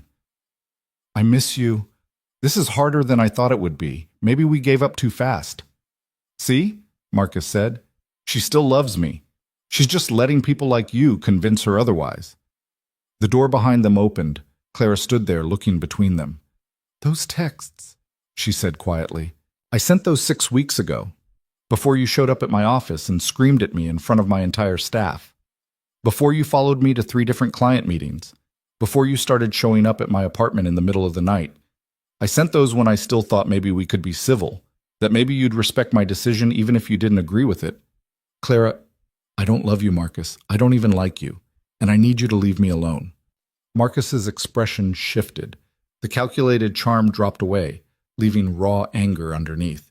You don't get to do this. You don't get to just decide we're over without even trying to fix it. I tried to fix it for 2 years. I'm done trying. Because of him? Marcus pointed at Nathan. Because some divorced loser is giving you attention? Because you make me feel small and scared and like I can't trust my own thoughts, Clara said. Her voice was steady now, clear. Because I spent 2 years walking on eggshells, managing your moods, apologizing for things that weren't my fault. Because the day I left you was the first day in months I could actually breathe. Nathan saw it coming before it happened, saw Marcus's hand twitch, saw the rage build in his face. He stepped between them without thinking. Don't, he said quietly. Marcus stared at him. For a long moment, Nathan thought he would actually do it, would throw the punch that would finally cross the line into something the police couldn't ignore. Then sirens echoed in the stairwell, getting closer. Marcus stepped back, smoothing his collar. This isn't over. Yeah, it is, Nathan said. Marcus walked past them toward the stairs, and Nathan kept recording until he was out of sight. Then he turned to Clara. You okay? She was shaking. Did you see that? Did you see him almost... I saw it. I got it on video. 2 police officers appeared in the hallway moments later. Nathan and Clara gave their statements, showed the video, explained about the counter-complaint, the months of harassment, the escalating pattern. The officers took notes, promised to speak with Marcus, suggested Clara file for a restraining order immediately. We have enough now, one of them said. With this video showing aggressive behavior, the pattern of harassment, the multiple reports, you should be able to get a temporary order within 48 hours. After they left, Clara sagged against her doorframe. I need to sit down. Come upstairs, Nathan said. I'll make coffee. What about Emma? She's fine. Come on. They went up to Nathan's apartment. Emma was exactly where he'd left her, watching cartoons on the couch with her homework spread around her. "Is everything okay?" she asked, looking between her dad and Clara. "Everything's fine, sweetheart. This is Clara. She's our neighbor." Emma studied Clara with the unsettling directness of children. "Are you the lady friend?" Clara managed a small smile. "I guess I am. My mom says Dad needs to be careful about lady friends." "Emma," Nathan said, mortified. "What? That's what she said." Clara sat down on the couch, and Emma immediately scooted closer, curious. "Do you like dinosaurs?" "Yeah," Emma asked. "I don't know much about them." "That's okay. I can teach you." "Did you know that velociraptors were actually really small? Like only 3 feet tall?" Nathan left them talking about prehistoric creatures and went to make coffee. When he came back, Emma was showing Clara her dinosaur books, narrating facts with complete confidence. "Dad says I talk too much about dinosaurs, but I think he's wrong," Emma was saying. "You can never know too much about dinosaurs." "I think you're right," Clara said. "Your dad is clearly wrong about this." Nathan handed Clara a mug. "I'm standing right here." "We know," Emma said. "We're just stating facts." Clara laughed, a real laugh, the first Nathan had heard in days. Emma beamed, pleased with herself. "I like her," Emma announced to Nathan. "She can be the lady friend." "That's not how it works, Emma." "Why not?" "Because—" Nathan looked at Clara helplessly. "Because relationships are complicated," Clara said. "Even when you like someone, there are a lot of things to figure out." "That sounds boring." "It kind of is." Emma seemed satisfied with this answer and went back to her homework. Nathan sat down across from Clara, and they drank coffee in comfortable silence while Emma worked on math problems and muttered to herself about addition. "Thank you," Clara said quietly, "for earlier. If you hadn't been there, don't think about it." "I have to think about it. He was going to hit me. I saw it in his face." "But he didn't, and now we have proof that he was considering it. That's what matters." Clara set down her mug. "I'm filing for the restraining order tomorrow. My lawyer's going to expedite it." "Good. But even with a restraining order—" "One thing at a time," Nathan said. "First we get the order, then we figure out the rest." Clara nodded, but Nathan could see the doubt in her eyes. The fear that a piece of paper wouldn't be enough to stop someone who'd already proven he didn't care about boundaries. Emma yawned dramatically. "I'm tired. Can I go to bed?" Nathan checked the time. 8:30. "Yeah, go brush your teeth. I'll be in to say goodnight in a minute." Emma gathered her books and paused next to Clara. "It was nice meeting you." "You too. I hope you become a permanent lady friend and not just a temporary one." "Emma." "What?" "I'm just being honest." She skipped off to the bathroom, leaving Nathan and Clara alone. "She's great," Clara said. "She's a handful. The best kids usually are." Clara stood. "I should let you do bedtime. I've already disrupted your evening enough." "You didn't disrupt anything." "Nathan, I keep showing up at your door with my problems. At some point, that becomes a pattern. And at some point, maybe you accept that I'm showing up for those problems voluntarily." Clara looked at him for a long moment. "Why, though? Really? You could have walked away 100 times by now. You still could. What keeps you here?" Nathan thought about all the careful answers he could give, all the ways to keep this simple and uncomplicated. "You," he said finally, "you keep me here." Clara's breath caught. "Nathan, I know this is messy. I know the timing is terrible. I know you've got enough to deal with without adding whatever this is to the pile, but I'm not helping you because I feel obligated. I'm helping because I care what happens to you." "That's—" Clara shook her head. "That's really inconvenient timing." "Yeah, I know. I can't. I don't have space in my life right now for anything more than survival. And you deserve better than whatever scraps I can offer between panic attacks and police reports. I'm not asking for anything." "You should be. You should be running in the opposite direction from this disaster." "Probably, but I'm not good at doing the smart thing lately." Clara smiled, sad and a little broken. "We're quite a pair, aren't we?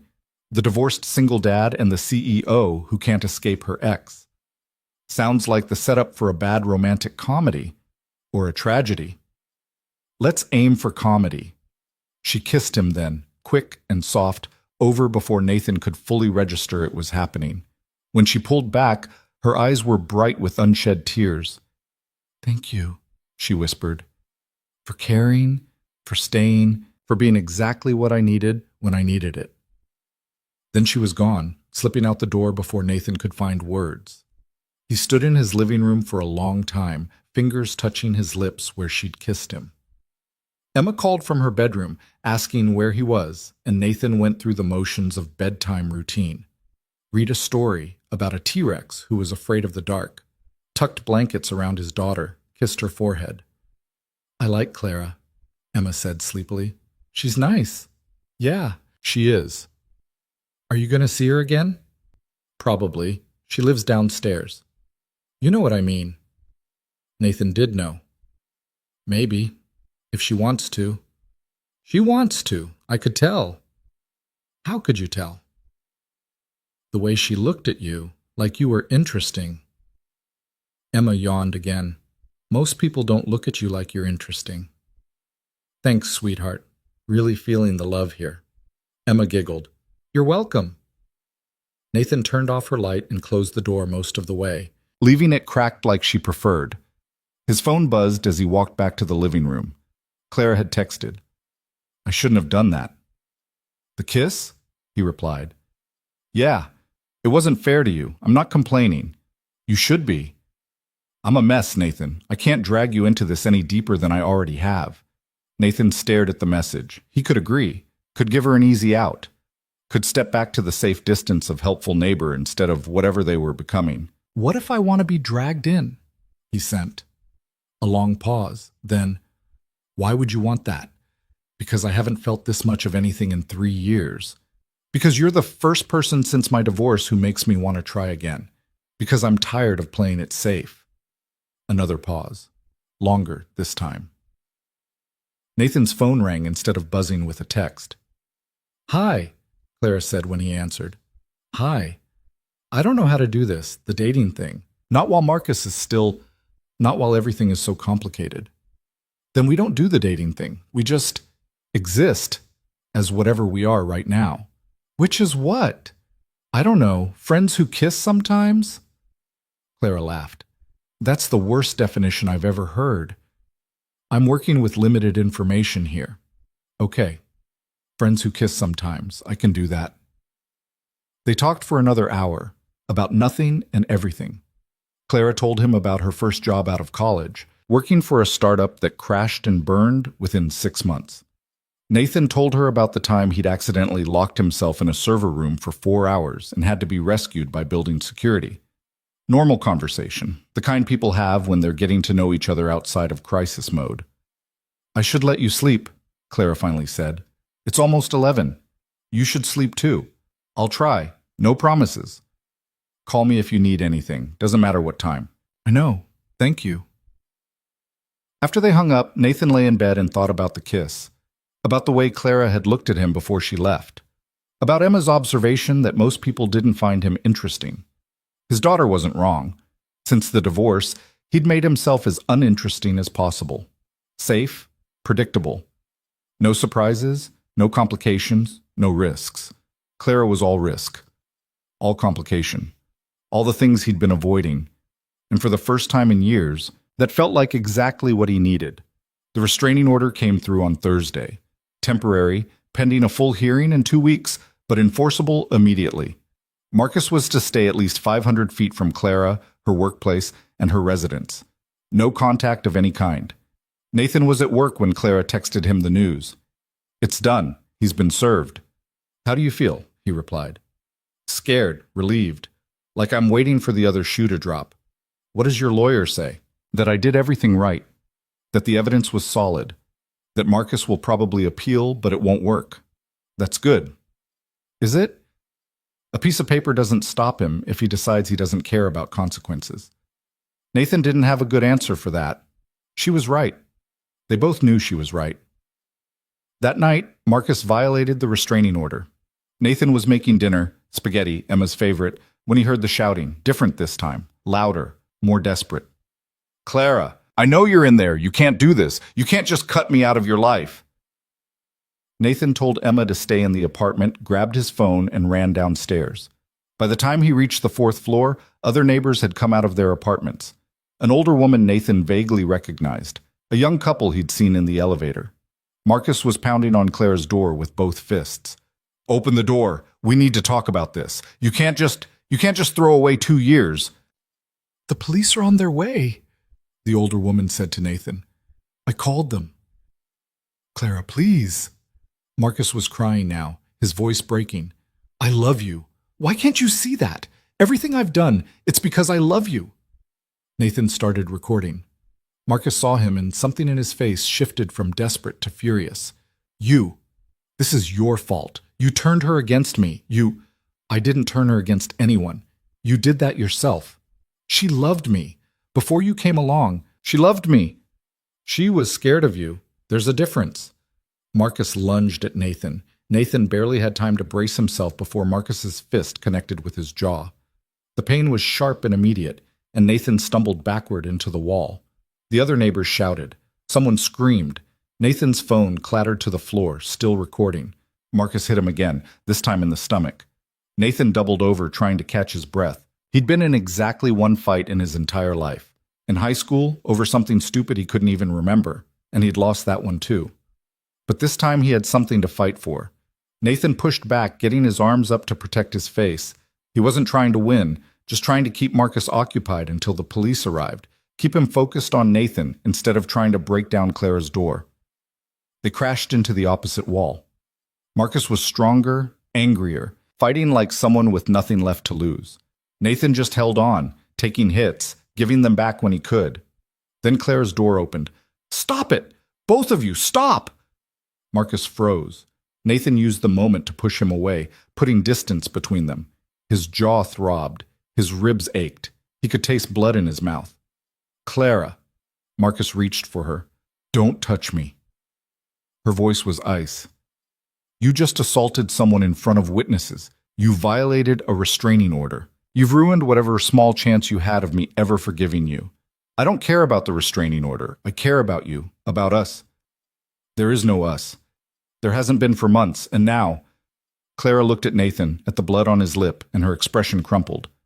Now you've hurt someone I care about because you can't accept reality. Sirens echoed in the stairwell, getting closer. Marcus looked at Clara, then at Nathan, then back at Clara. I did this for you, all of it, because I love you. That's not love, Clara said quietly. That's obsession, and I'm done being the object of it.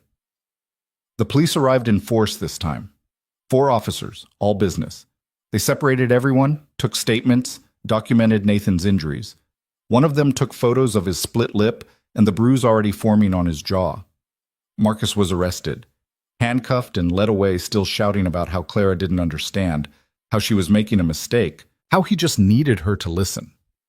After they were gone, after all the statements were given and the other neighbors had retreated back into their apartments, Clara and Nathan stood alone in the hallway.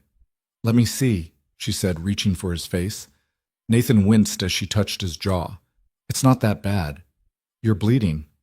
Just a split lip. I've had worse. When have you had worse? Okay, never. This is definitely the worst. Clara laughed, but it was shaky. You shouldn't have gotten involved.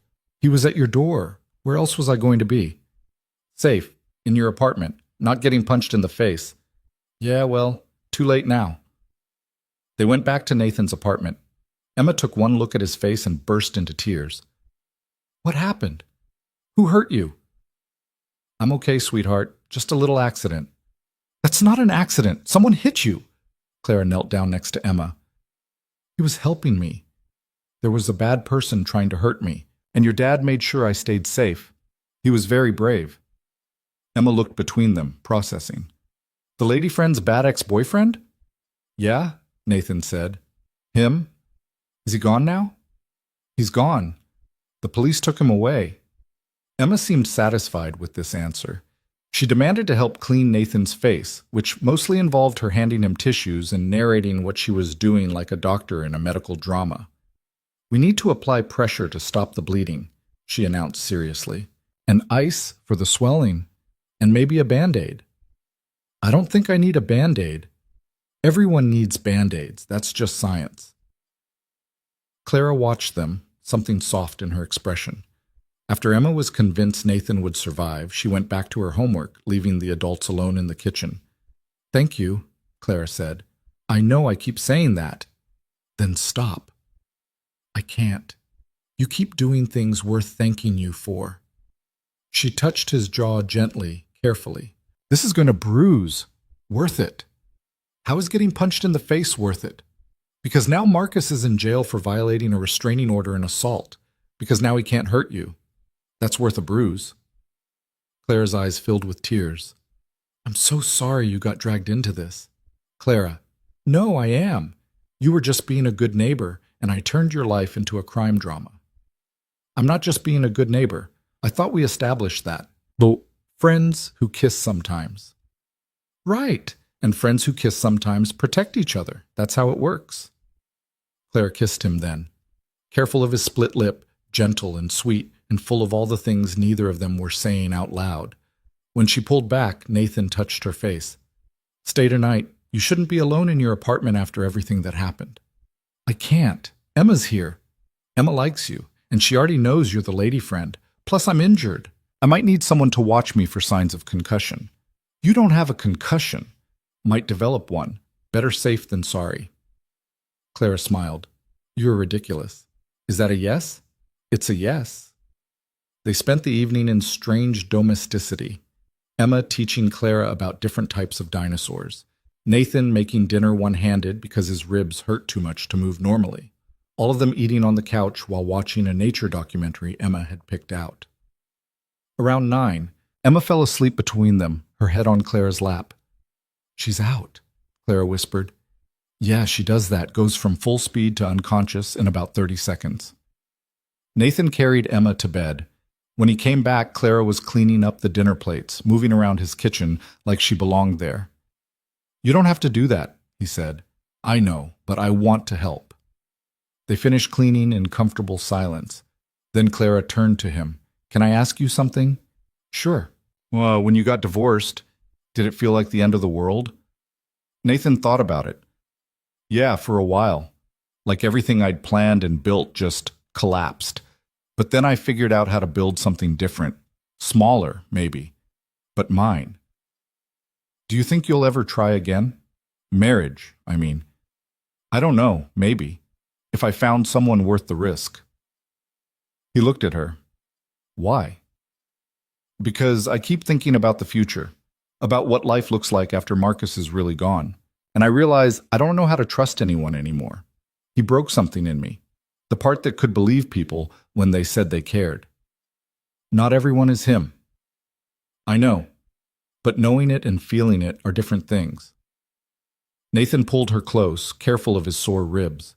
Clara rested her head on his chest, and they stood like that for a long time, just breathing. "One day at a time, Nathan said. "That's all we can do." "One day at a time," Clara repeated. She stayed that night, sleeping on the couch, even though Nathan offered his bed. He woke once around 3 and found her awake, staring at the ceiling. "Can't sleep?" he asked quietly. "Just thinking." "About what?" "About how different my life is now than it was 2 months ago. How much has changed."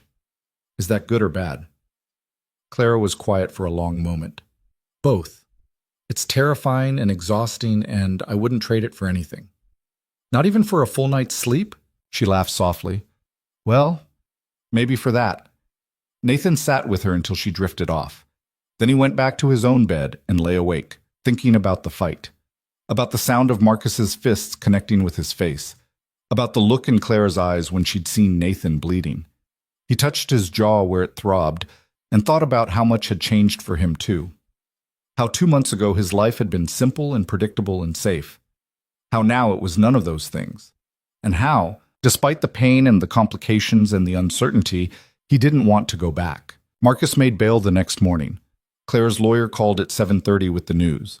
Nathan was making breakfast, trying to crack eggs one-handed while his ribs screamed at him, when he heard Clara's sharp intake of breath from the couch. "How is that possible?" she was saying into her phone.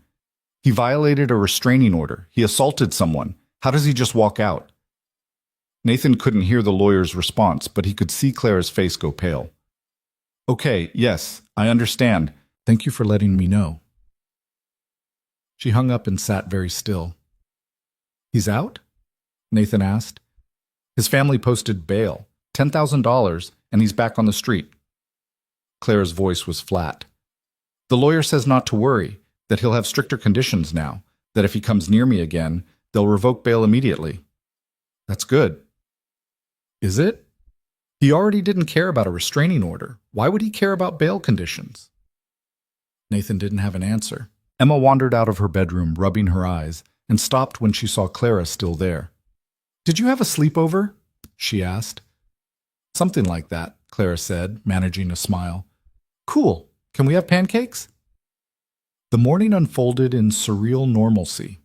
Pancakes and orange juice and Emma chattering about a science project she needed to start. Clara sat at the table looking exhausted and haunted, but she answered Emma's questions and laughed at the right moments and pretended everything was fine. Nathan watched her perform and wondered how many times she'd done this at work. Put on the competent CEO mask while falling apart underneath. After breakfast, Clara went downstairs to shower and change. Nathan helped Emma pack her backpack for school, wincing every time he moved wrong, and his ribs reminded him they were bruised. Does it hurt a lot? Emma asked, watching him carefully. A little, but I'll be fine. Mom's gonna be mad when she sees your face. Yeah, probably. Are you gonna tell her about Clara? Nathan paused in the middle of zipping her backpack. What about Clara? That you like her, that she's the lady friend. I don't know. Maybe. You should tell her. Mom doesn't like secrets. It's not a secret, it's just complicated. Emma rolled her eyes with the exasperation only a 6-year-old could muster.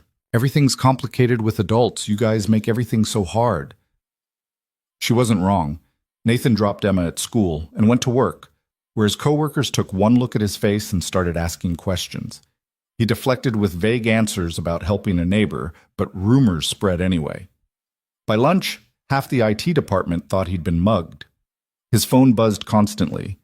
Texts from Clara updating him on conversations with her lawyer, with building security, with the police detective handling Marcus's case.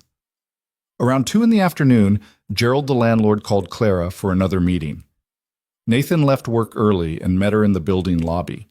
Clara looked like she'd aged 5 years in the past 24 hours. He's going to kick me out, she said. I can feel it. He can't. We already went over this. He'll find a way. Landlords always find a way. Gerald's office was exactly as depressing as Nathan remembered. The landlord sat behind his cluttered desk, wearing an expression that said he'd rather be anywhere else. Ms. Bennett, Mr. Cole, thank you for coming. What's this about? Clara asked. Gerald cleared his throat. I've been reviewing the incidents over the past 2 months, the police visits, the disturbances, the assault in the hallway last night, and I've made a decision. If you're planning to not renew my lease, actually I'm not. Gerald pulled out a folder. I'm terminating Mr. Torrance's visitor privileges. He's been banned from the property entirely. Building security has his photo. If he shows up again, they'll call the police immediately. Clara blinked. What? I spoke with my lawyer. She made it very clear that attempting to evict you would expose me to significant legal liability. So instead, I'm taking steps to ensure your safety and the safety of other tenants. Thank you. Don't thank me. Thank your lawyer for pointing out how badly I'd screwed up. Gerald slid the folder across the desk. This is documentation that Torrance is trespassed from the property. Keep a copy for your records. They left the office in stunned silence. In the lobby, Clara turned to Nathan. Did that just happen? I think so. He's actually helping? Apparently, fear of lawsuits is a powerful motivator. Clara laughed, slightly hysterical. I can't believe it. Something actually went right. Nathan wanted to share her relief, but he couldn't shake the feeling that this was just a temporary reprieve, that Marcus making bail meant they were on borrowed time. His phone rang, Rachel's name on the screen. I need to take this, he told Clara. Go ahead. I'm going to call my lawyer with the update. Nathan answered. Hey, what the hell happened to your face? Rachel's voice was sharp. Emma told you. Emma said you got in a fight helping a lady friend. Want to explain that? Nathan sighed.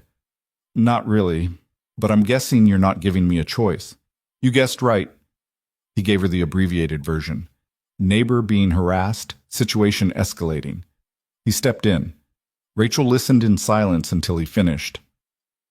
So you're dating someone who's being stalked by her ex-boyfriend, she said flatly. It's not like that. What is it like?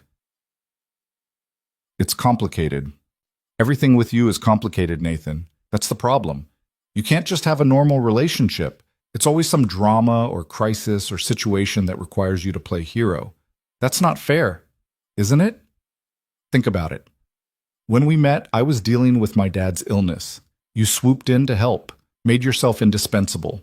Then when the crisis was over and real life started, you didn't know how to just be with someone. You only knew how to rescue them. Nathan felt something cold settle in his chest. Is that really what you think? I think you're a good person who's attracted to broken things. And I think Emma deserves better than watching her father get punched in the face over someone else's problems. Clara's not a problem. She's a person who needs help. And you're the only one who can provide it? Come on, Nathan. You're smarter than that. What do you want me to do? Ignore her? Let her deal with this alone? I want you to think about your daughter, about what kind of example you're setting, about whether this woman is worth the risk you're taking. She is. Rachel was quiet for a long moment. You're falling for her. I don't know. Maybe. Then you need to be sure she's in this for the right reasons, that she actually cares about you and not just the safety you represent. It's not like that. How do you know? How much of what you're feeling is real, and how much is just the high of being needed? Nathan didn't have an answer. Rachel sighed. Just be careful. For Emma's sake, if not your own. I don't want her getting attached to someone who might not stick around once the crisis is over. After she hung up, Nathan stood in the lobby, staring at his phone. Rachel's words rattled around in his head, finding all the places where his own doubts lived. Was she right? Was he just playing hero?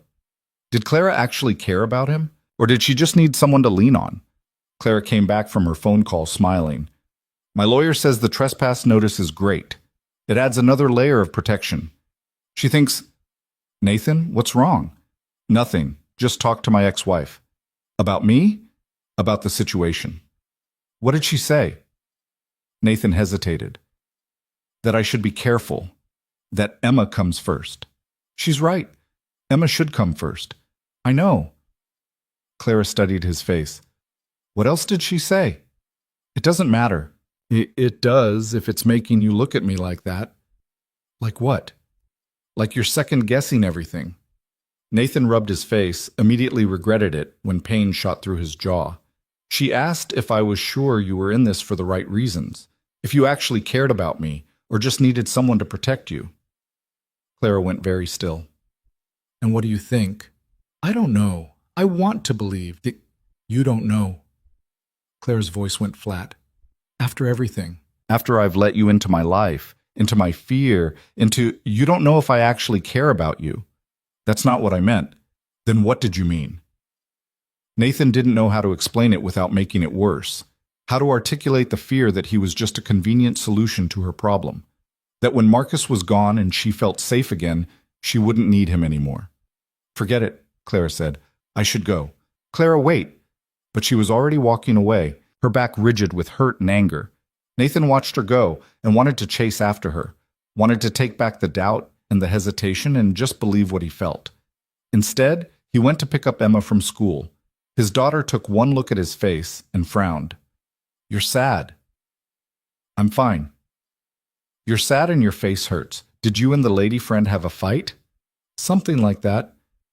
Are you going to fix it? I don't know how. Emma was quiet for a moment, thinking. When me and Sophie have fights, we say sorry, and then we share snacks. Maybe you should try that. I don't think snacks are going to fix this one, sweetheart. You never know until you try. That evening, Nathan stood outside Clara's door 3 times, trying to work up the courage to knock. Each time, he chickened out and went back upstairs. Around 9, his phone buzzed. Clara had texted, "I'm not mad at you. I'm mad at the situation and scared that your ex-wife is right." "About what?" he replied. "That I'm too broken to be in a relationship. That I'm using you. That when this is over, you'll realize I'm not worth the trouble. You're not broken, and you're definitely worth it." "How do you know?" "Because I've seen you at your worst and I'm still here, because you make me want to try again even though I'm terrified of getting it wrong. Because Emma asked about you 3 times today, and she never asks about anyone." A long pause, then, "Can I come up, please?"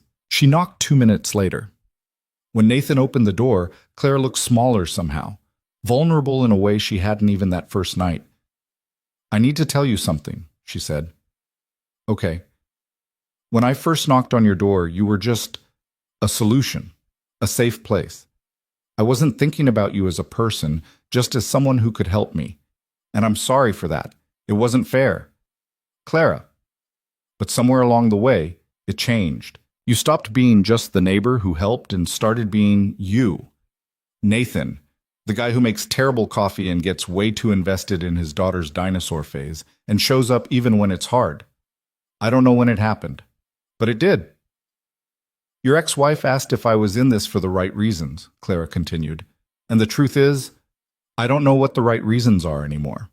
All I know is that when I think about my life after Marcus is gone, you're in it. Not because I need you to protect me, but because I like who I am when I'm with you." Nathan pulled her inside and closed the door.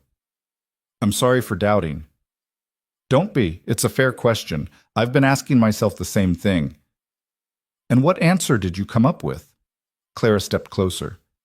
"That I'm falling for you, and it terrifies me, because the last time I fell for someone, I lost myself. But with you, I feel like I'm finding myself again." Nathan kissed her, properly this time, not the quick stolen moments from before. Clara melted into him, her hands fisting in his shirt, and for a moment the fear and doubt and complications all faded away. When they pulled apart, Nathan rested his forehead against hers. "Emma's asleep," he said quietly. "Is that an invitation?" "It's whatever you want it to be." Clara smiled.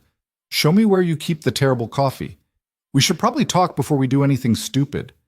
They made coffee and sat on the couch, close enough that their knees touched. Clara told him about her day, about work stress and the pitying looks from her assistant, and the constant fear that Marcus would appear, even though logically she knew he was out on bail with conditions. Nathan told her about Rachel's concerns, about his own fears that he was repeating old patterns, about how much Emma had grown on Clara in just a few short meetings. "She's a great kid," Clara said. "You've done a good job with her." "I try. Most days I feel like I'm making it up as I go." "That's what makes you a good parent. The ones who think they have all the answers are the ones who screw kids up."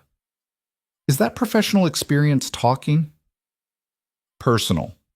My dad thought he knew everything. Turned out he mostly knew how to make me feel small." Clara stared into her coffee mug. "I spent my whole childhood trying to be perfect so he'd notice me. Then I spent my 20s proving I didn't need his approval. And then Marcus came along and, I don't know, maybe I was ready to try again with someone, and I picked wrong." "Gee, mumtik." "You didn't pick wrong. He showed you who he wanted you to see. That's on him, not you." "I should have seen the signs earlier. Hindsight's always clearer." They sat in comfortable silence for a while. Outside, a siren wailed in the distance. Clara tensed automatically, and Nathan put his hand over hers. "He's not coming tonight," he said. "How do you know?" "Because he's not stupid. He knows violating bail conditions means jail. He'll wait, plan, come at you when you're not expecting it." Clara looked at him. "That's not as reassuring as you think it is." "Sorry, I was trying for honest." "I know, and I appreciate it. I'm tired of people telling me everything's going to be fine when we both know it might not be." "It will be eventually. Just might be messy getting there. Story of my life lately." Nathan's phone buzzed. A text from an unknown number. "Tell Clara I'm sorry. I just want to talk. That's all I've ever wanted." His blood went cold. He showed the screen to Clara. Her face went pale. "How does he have your number?" "I don't know. Must have gotten it somehow." Another text came through. You don't know her like I do. You think you're helping her, but you're just making everything worse. Then another. She always runs to someone new when things get hard. That's what she does. You're not special. You're just convenient. Clara grabbed the phone and typed back. This is Clara. Stop contacting Nathan. Stop contacting me. Leave us alone. The response was immediate. Us? So you are fucking him. I knew it. Nathan took the phone back and blocked the number. I'm calling the police. It won't matter. He'll just get another phone, another number. It still matters. It's more documentation. The police came, took the report, added it to the growing file. The officer who responded was the same one from the night before. She looked at Nathan's bruised face and Clara's exhausted expression with something like pity. The hearing for the permanent restraining order is in 2 weeks, she said. With this new contact, you've got a strong case, and the assault charge is solid. He's looking at real jail time if convicted. If, Clara said. When? The officer corrected. I've seen the evidence. It's airtight. He's going away for a while. After she left, Clara sat on Nathan's couch and stared at nothing. 2 more weeks, she said. I just have to make it 2 more weeks. We, Nathan corrected. We have to make it 2 more weeks.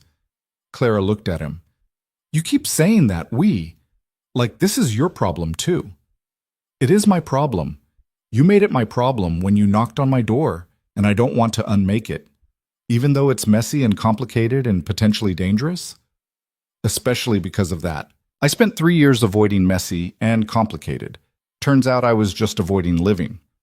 Clara laughed, wet and shaky. That's the most dramatic thing you've ever said to me. Yeah, well, I'm dating a CEO. I'm learning to be more assertive. We're dating now? Officially? Aren't we? Claire kissed him instead of answering. They stayed on the couch for a long time, just holding each other, neither of them willing to acknowledge how fragile this all felt. Around midnight, Clara stood up. I should go. Let you sleep. Stay. Nathan. Emma knows you're here. She likes you, and I sleep better knowing you're safe. You mean you sleep better knowing I'm not alone downstairs? Same thing. Clara hesitated, then nodded. Okay, but I'm taking the couch. We can share the bed, like adults. I'll even put a pillow barrier between us if that makes you feel better. A pillow barrier? Emma's idea, from when we had to share a hotel room once. She insisted we needed appropriate boundaries. Clara laughed. Your kid is something else. Yeah, she is. They went to Nathan's bedroom. He found Clara a t-shirt and she changed in the bathroom while he tried not to think about how domestic this all felt. How normal. How much he wanted it to be their normal. When Clara came back wearing his old college t-shirt and her own pajama pants, Nathan's heart did something stupid in his chest. What? She asked. Nothing. You look good in my clothes. That's extremely cheesy. I know, I'm working on being more romantic. Work harder. They got into bed, and true to his word, Nathan put a pillow between them. Clara looked at it like it was the saddest thing she'd ever seen. This is ridiculous, she said. You're the one who was worried about moving too fast. I changed my mind. Clara threw the pillow on the floor and moved closer. I've spent 2 months being scared and alone. Tonight I just want to feel safe. Is that okay? Nathan pulled her against him, careful of his sore ribs. Clara fit perfectly in the curve of his body, her head on his chest, one arm draped across his stomach. This is okay, he said quietly. They lay in the dark listening to each other breathe. Outside, the city hummed with late-night traffic and distant voices. Inside, everything was still. Thank you, Clara whispered. For what? For being exactly what I needed, even when I didn't know I needed it. Nathan kissed the top of her head. Go to sleep, Clara. What if I can't? Then I'll stay awake with you. You don't have to do that. I know. But he stayed awake anyway, listening to Clara's breathing slow and even out, listening to the buildings settle around them, listening for any sound that might be a threat. Somewhere around 2 a.m, his phone buzzed with another text from a different unknown number. Enjoy her while you can. She always comes back to me eventually. Nathan deleted it without responding and held Clara tighter. 2 weeks. They just had to make it 2 more weeks. The next morning, Clara was gone when Nathan woke up. She'd left a note on the pillow, went downstairs to shower and change for work. Thank you for last night, for all the nights. I'll see you later. See, Nathan got Emma ready for school and dropped her off, fielding more questions about Clara and when she was coming back. I like when she's at our house, Emma said. It feels less lonely. We're not lonely, we have each other. That's different. It's good different when Clara's there. Nathan couldn't argue with that. Work was a blur of server issues and user complaints. Nathan went through the motions, but his mind was elsewhere. On Clara in meetings, putting on her competent CEO face while dealing with the fear underneath. On Marcus somewhere in the city, planning his next move. On the 2 weeks that stretched ahead like a minefield. His phone rang at 3 in the afternoon, Clara's name on the screen. Hey, he answered. He's at my office. Clara's voice was tight. Marcus is outside the building, just standing there, watching. Did you call the police? They're on their way. But Nathan, he's not doing anything illegal. He's on a public sidewalk. They can't arrest him for standing. He's violating the restraining order, 500 feet, remember? He's at 510 feet. I measured on my phone. He knows exactly where the line is. Nathan felt rage build in his chest. Where are you? In my office. I can see him from the window. Don't go outside. Wait for the police. I know. I wanted to hear your voice, to feel less alone. You're not alone. I'm right here. You're at work, 20 minutes away. Then I'll leave work. I'll be there in 15. Nathan, you can't keep leaving work for me. You'll lose your job. I don't care. I care. You have Emma to support. You can't. Clara, I'm coming. Stay inside. He hung up and grabbed his coat. His supervisor started to protest, but Nathan was already out the door. Traffic was terrible. Every red light felt like a personal attack. Nathan gripped the steering wheel and watched the minutes tick by on the dashboard clock. When he finally pulled up to Clara's building, he saw Marcus immediately. Standing across the street, phone in hand, watching the entrance with patient intensity. Nathan parked and got out. Marcus saw him and smiled. The hero arrives, Marcus called across the street. Come to rescue your girlfriend? Nathan crossed the street, stopping just outside arm's reach. Leave her alone. I'm not doing anything, just standing here, on a public sidewalk. That's not illegal. You're violating a restraining order. Actually, I'm not. 510 feet, I measured. I'm following the rules. Marcus's smile widened. Unlike you, apparently. That's quite a bruise on your jaw. I hope you're not planning to press charges, because I have a very good lawyer who will argue self-defense. You attacked me. Did I? Or did you insert yourself into a private matter between me and Clara, a matter that had nothing to do with you? 2 police cars pulled up before Nathan could respond. Marcus immediately put his hands up, cooperative and calm. Officers, I'm not causing any trouble, just waiting for someone.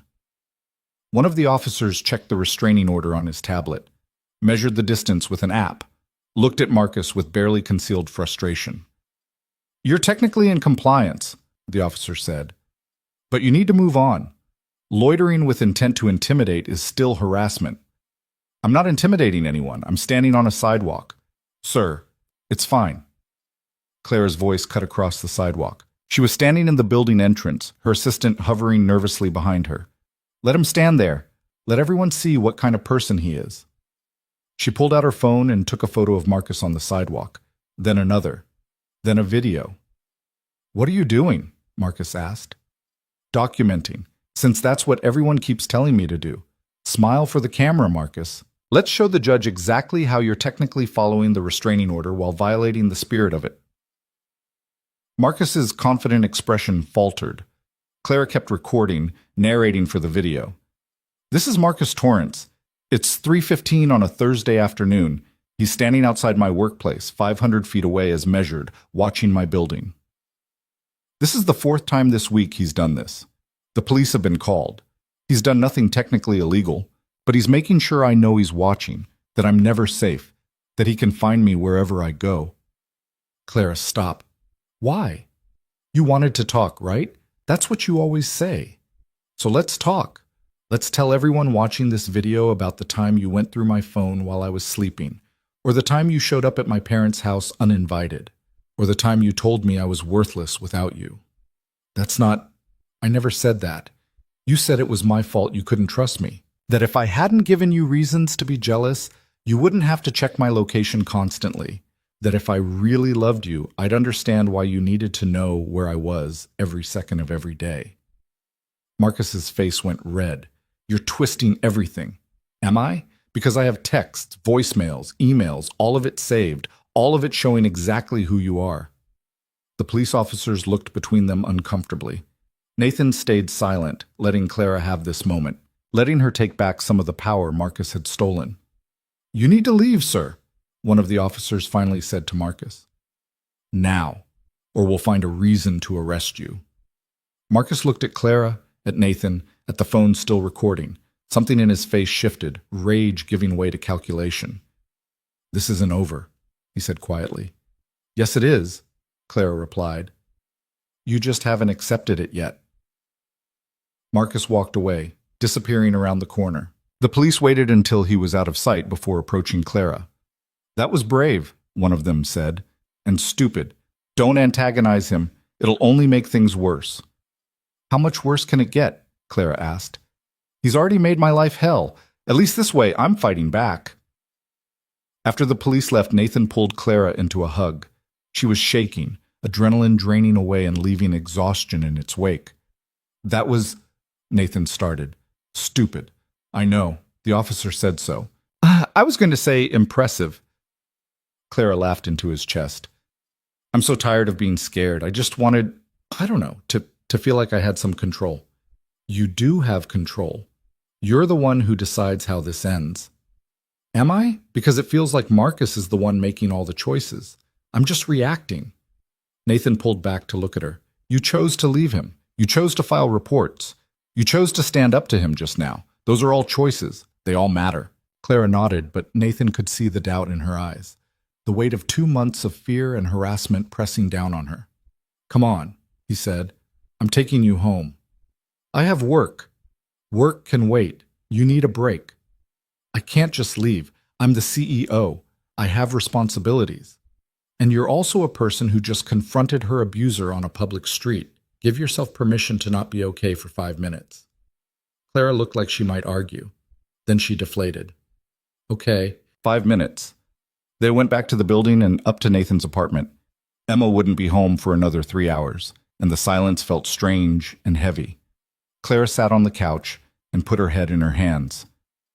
I don't know how to do this anymore. Do what? Keep fighting. Keep being strong. Keep pretending I'm fine when I'm not. Nathan sat beside her. Then don't pretend. Not with me. If I stop pretending, I'll fall apart. Then fall apart. I'll catch you. Clara looked at him, eyes bright with unshed tears. You can't promise that. Watch me. She kissed him desperately, like she was drowning, and he was air. Nathan kissed her back, letting her take what she needed, giving what he could. When they finally broke apart, Clara was crying. Real tears, the kind she'd been holding back for weeks. I'm so scared, she whispered. All the time. Even when he's not there, I'm scared. Scared he'll show up. Scared he'll hurt someone I care about. Scared that this will never end. It will end 2 more weeks. The hearing, the trial, all of it. And then he's gone. What if he's not? What if he gets off? What if he won't? The evidence is too strong. You don't know that. No, but I believe it. And sometimes belief is enough. Clara rested her head on his shoulder, and they sat like that until the tears stopped. Until her breathing evened out. Until the fear receded enough that she could function again. I should go back to work, she finally said. You should rest. I can't. If I stop moving, I'll think too much. Nathan understood that. He'd spent 3 years moving, filling his life with work and Emma and routine, so he didn't have to think about how lonely he was. Okay, he said, but text me when you get there, and when you leave, and if anything feels off. I will, I promise. She kissed him once more, soft and sweet, then left, Nathan sat in his empty apartment and thought about how much had changed in 2 months, how his careful, predictable life had become anything but. His phone buzzed, Clara texting from the car. "Thank you for catching me." "Any time," he replied. And he meant it. The worst night came 11 days before the hearing. Nathan woke to pounding so violent the entire building seemed to shake. Not on his door this time. Below him. Clara's apartment. The sound of fists against wood, relentless and furious, accompanied by a voice Nathan had come to hate. "Open the door! Clara, I know you're in there. We need to talk. You can't hide from me forever." Nathan was out of bed before his brain fully caught up. He grabbed his phone, already dialing 911, and ran to Emma's room. She was sitting up in bed, eyes wide and frightened. "Stay here," he told her. "Lock the door behind me. Don't open it for anyone but me. Understand?" "Dad, what's happening?" "Just stay here. I'll be right back." He waited until he heard the lock click, then headed downstairs. The pounding continued, each impact making Nathan's pulse spike higher. Other doors were opening now, neighbors peering out, phones already in hand. When Nathan reached the 4th floor, Marcus was there in all his rage, slamming both fists against Clara's door, screaming words that barely made sense anymore. His shirt was untucked, his hair wild, and Nathan could smell alcohol from 10 feet away. "Police are on the way," Nathan said, already recording. "You need to leave." Marcus spun around. His eyes were red-rimmed and unfocused, drunk or high or both. "You," he spat. "This is your fault. All of it. She was fine until you. She was never fine with you. She was scared." "Scared? I loved her. I gave her everything. You gave her nightmares and anxiety and a restraining order." Marcus lunged. Nathan barely dodged, his phone clattering to the floor but still recording. Marcus swung wild, catching Nathan's shoulder. Pain exploded down his arm, but Nathan pushed back, using his weight to pin Marcus against the opposite wall. "Stop," Nathan said through gritted teeth. "Just stop." "I can't stop. Don't you understand? I can't just turn it off. I love her." "That's not love. That's obsession." Marcus fought harder, fueled by whatever chemical courage was in his system. They crashed into the hallway wall, then the floor. Nathan tasted blood. His lip had split open again, but he held on. Just had to hold on until the police arrived. Clara's door opened. "Get off him!" she screamed at Nathan. "You're going to hurt him." Nathan looked at her in disbelief. "Clara, let him go, please!" Nathan loosened his grip, confused. Marcus used the moment to throw him off, scrambling to his feet. "Clara," Marcus said, breathing hard. "Clara, please, just talk to me. That's all I want, just 5 minutes." Clara stood in her doorway, shaking. Nathan couldn't read her expression. Fear, yes, but something else too. Something that made his stomach turn. 5 minutes, she said quietly, "and then you leave." "What?" Nathan pushed himself up. "Clara, don't. It's okay, Nathan. I can handle this." "No, you can't. He's drunk. He's violent. He just—" "I said I can handle it." Clara's voice was sharp. "This is between me and Marcus. You should go check on Emma." Nathan stared at her, at the woman he'd been protecting for 2 months, the woman who'd cried in his arms just days ago, terrified and broken. "Are you serious right now?" "I'm serious. Go home, Nathan." Marcus smiled, triumphant and ugly. "Yeah, Nathan, go home. This doesn't concern you." Sirens wailed in the distance, getting closer. Clara looked at Marcus. "You have until the police get here, then you leave. Understand?" "I understand. Thank you. Thank you for listening." Clara stepped back into her apartment. Marcus followed. The door closed behind them.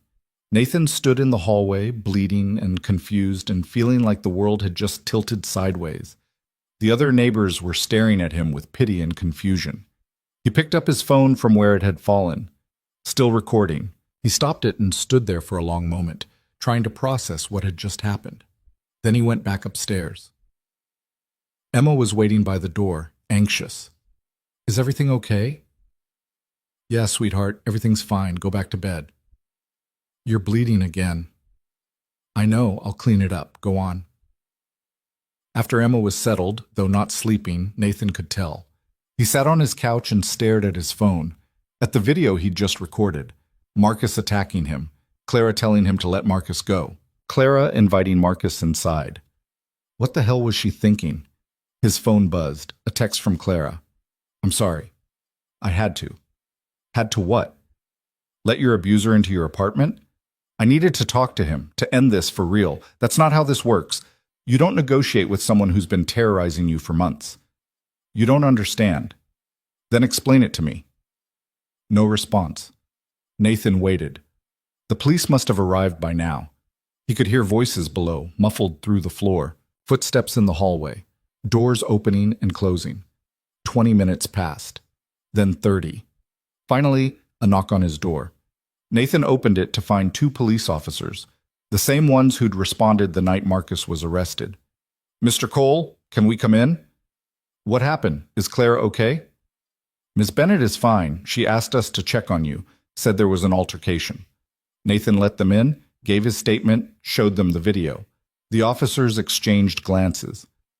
Ms. Bennett says Mr. Torrance came to apologize, that things got heated between you two, but that she's not pressing charges.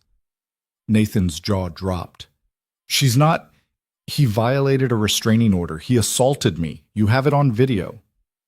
We understand, but without Ms. Bennett's cooperation and with her statement that she invited him in, the restraining order violation is murky. As for the assault, do you want to press charges? Nathan thought about it. About Marcus getting arrested again. About bail and trials and the whole mess getting even more complicated. About Clara telling him this didn't concern him. No, he said finally. No charges. After the officers left, Nathan sat in his dark living room and tried to make sense of it. Tried to find an explanation that didn't involve Clara choosing Marcus over safety. Over him. His phone buzzed. Can we talk? Tomorrow? He didn't respond. Morning came gray and cold. Emma was unusually quiet over breakfast, picking at her cereal. Is the lady friend okay? She asked. I don't know. Are you okay? I don't know that either. Emma studied him with those 2 perceptive 6-year-old eyes. Mom was right. You do make bad choices in relationships. Nathan couldn't even argue. He dropped Emma at school and went to work, going through the motions while his mind spun. Around 10, Clara called. He let it go to voicemail. She called again at noon, again at 2.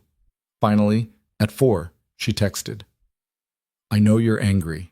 You have every right to be, but please let me explain, please. Nathan stared at the message for a long time. Then he typed, I'll be home at 6. You can explain then. When he got back to the apartment, Clara was waiting in the hallway. She looked exhausted, like she hadn't slept. Her eyes were red from crying. Thank you for seeing me, she said. Nathan unlocked his door and let her in without a word. Emma was at Rachel's for the night, his regular custody day, so they had the apartment to themselves. Talk, Nathan said. Clara sat on the couch, hands twisted in her lap. Last night, when Marcus was at my door, I knew if I didn't let him in, he'd keep escalating, that someone would get hurt, you or him or me or an innocent neighbor, so I made a choice. You chose to let him in. I chose to end it, on my terms. By talking to him? Clara, you can't reason with someone like that. I didn't reason with him. I recorded him. Clara pulled out her phone and played a video. Marcus in her apartment, pacing and ranting, saying things that made Nathan's blood run cold. I can't live without you. If I can't have you, nobody can. You understand that, right? You made me this way. You made me crazy. If you try to leave again, I'll make sure you regret it. I know where you work, where your parents live, where your friends are. You can't hide from me. I've been patient. I've tried to be understanding. But my patience is running out, Clara. You're mine. You've always been mine. The video ended. Clara looked at Nathan with hollow eyes. I needed him to say it, out loud, on camera, where there's no ambiguity, no way for his lawyer to twist it into something else. I needed proof that he's not just a heartbroken ex-boyfriend, that he's dangerous. Nathan felt something cold settle in his chest. You used yourself as bait. I used myself as evidence. You could have been killed. I know, but I wasn't, and now I have this. Clara held up her phone. My lawyer says with this recording, the permanent restraining order is guaranteed, and the DA is adding stalking and terroristic threats to the assault charges. Marcus is looking at real prison time. Not months. Years. Nathan wanted to be relieved, wanted to focus on the fact that Clara had gotten what she needed, but all he could think about was her standing in that apartment alone with Marcus, recording his threats while Nathan stood in the hallway, bleeding and confused. "You should have told me," he said. "I couldn't. You would have tried to stop me." "Because it was reckless and dangerous, and it worked." Claire's voice went sharp. "I'm sorry I scared you. I'm sorry I made you feel like I was choosing him over you, but I was choosing myself, my safety, my future. I was taking control of a situation where I'd had none for months. By putting yourself in danger, by being smart about the danger I was already in. Marcus wasn't going to stop, Nathan, not with restraining orders or police reports or any of it. He was going to keep escalating until something broke. So I made sure what broke was his case against him, not my life." Nathan sat down heavily. His hands were shaking. "When I saw you let him in, when you told me to leave, I thought, I know what you thought, and I'm sorry. But I couldn't tell you the truth in that moment. Marcus had to believe I was capitulating, that I was finally giving in, otherwise he wouldn't have said any of it. You could have died, Clara. I've been dying slowly for 2 months. At least this way I was fighting back." They sat in silence. Nathan's mind was racing, trying to reconcile the woman in front of him with the terrified person who'd knocked on his door at 3 a.m, trying to understand how both could be true. "The hearing is in 3 days, Clara said quietly. "With this recording, my lawyer says Marcus will probably take a plea deal, avoid trial, accept the restraining order and the jail time in exchange for a lesser sentence. And if he doesn't, then we go to trial, and we win. Either way, this ends." "Does it? Because even with Marcus in prison, you're still—" Nathan gestured helplessly. "You're still dealing with the aftermath. The fear. The trust issues. All of it. I know, and I'll work on it. Therapy, probably, time. All the things people do to heal from trauma." Clara looked at him. "But I need to know, are you still willing to be part of that? Or did last night ruin whatever we were building?" Nathan thought about it. About Rachel's warnings that he was attracted to broken things. About his own pattern of playing hero instead of partner. About how terrified he'd been when Clara's door closed with Marcus inside. "I don't know, Ian," he said honestly. "Last night showed me how little control I have over any of this. How at any moment you could make a choice that puts you in danger and I'd just have to watch. That's what relationships are. Watching people you care about make choices you disagree with and trusting they know what they're doing. But you're not just making choices about what to have for dinner or whether to take a new job. You're making choices about your physical safety. And they're my choices to make, not yours, no matter how much you care about me." Clara's voice softened. "I know you want to protect me, and I love that about you. But I don't need a protector, Nathan. I need a partner, someone who trusts me to handle my own life, even when it's scary." Nathan rubbed his face. "I don't know if I can do that. Watch you walk into danger and just trust it'll be okay. Then maybe we're not right for each other, because I can't be with someone who needs me to be helpless to feel useful." The words hit like a punch. Nathan started to argue, then stopped. Because wasn't that what Rachel had said? That he was attracted to broken things he could fix? "I don't need you to be helpless," he said. "Don't you?" Think about it, Nathan. When did you start pulling away from your marriage? When did it start falling apart? When Rachel had the affair? Before that? When did you stop feeling needed? Nathan thought back to the fights about him working too much, about him being emotionally distant, about Rachel feeling like a project he'd completed instead of a partner he chose every day. "When Emma got older," he said slowly. "When Rachel went back to work. When they didn't need me the same way anymore. And then you divorced. And then you built a life around being needed, being the stable parent, the reliable employee, the helpful neighbor." Clara leaned forward. "I don't blame you for that. We all cope in our own ways, but you need to ask yourself, do you actually care about me? Or do you care about being the person who saves me?" Nathan felt something crack open in his chest. "I care about you, I know I do." "Then prove it, not by protecting me. by trusting me, by believing I'm strong enough to handle my own life. What if you're not? What if you make the wrong choice and it gets you killed? Then that's on me, not you. You don't get to carry that responsibility. They stared at each other. Nathan felt like he was standing at a crossroads, and whichever path he chose would define everything that came after. I'm scared, he admitted, of losing you, of watching you get hurt, of not being enough. I'm scared too, of trusting someone again, of letting you in just to have you try to control me like Marcus did. I would never, not the same way. But control comes in many forms. Protection can be control. Worry can be control. Love can definitely be control if you're not careful.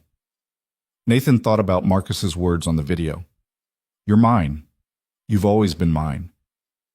He thought about his own need to know where Clara was, to check in constantly, to insert himself into situations whether she wanted him there or not. The difference was consent. Clara had asked for his help, had wanted his presence, but the underlying need to be necessary, to be the hero, was the same. I don't know how to just let go, Nathan said. Let you handle things without trying to fix them. You start by asking what I need instead of assuming, by listening when I say I've got it handled, by being there when I actually need you instead of hovering when I don't. That sounds harder than just fixing things. Clara smiled sadly. It is, but it's also what makes a relationship work. Partnership instead of rescue. Nathan's phone buzzed, a text from Emma via Rachel's phone. Did you and the lady friend break up?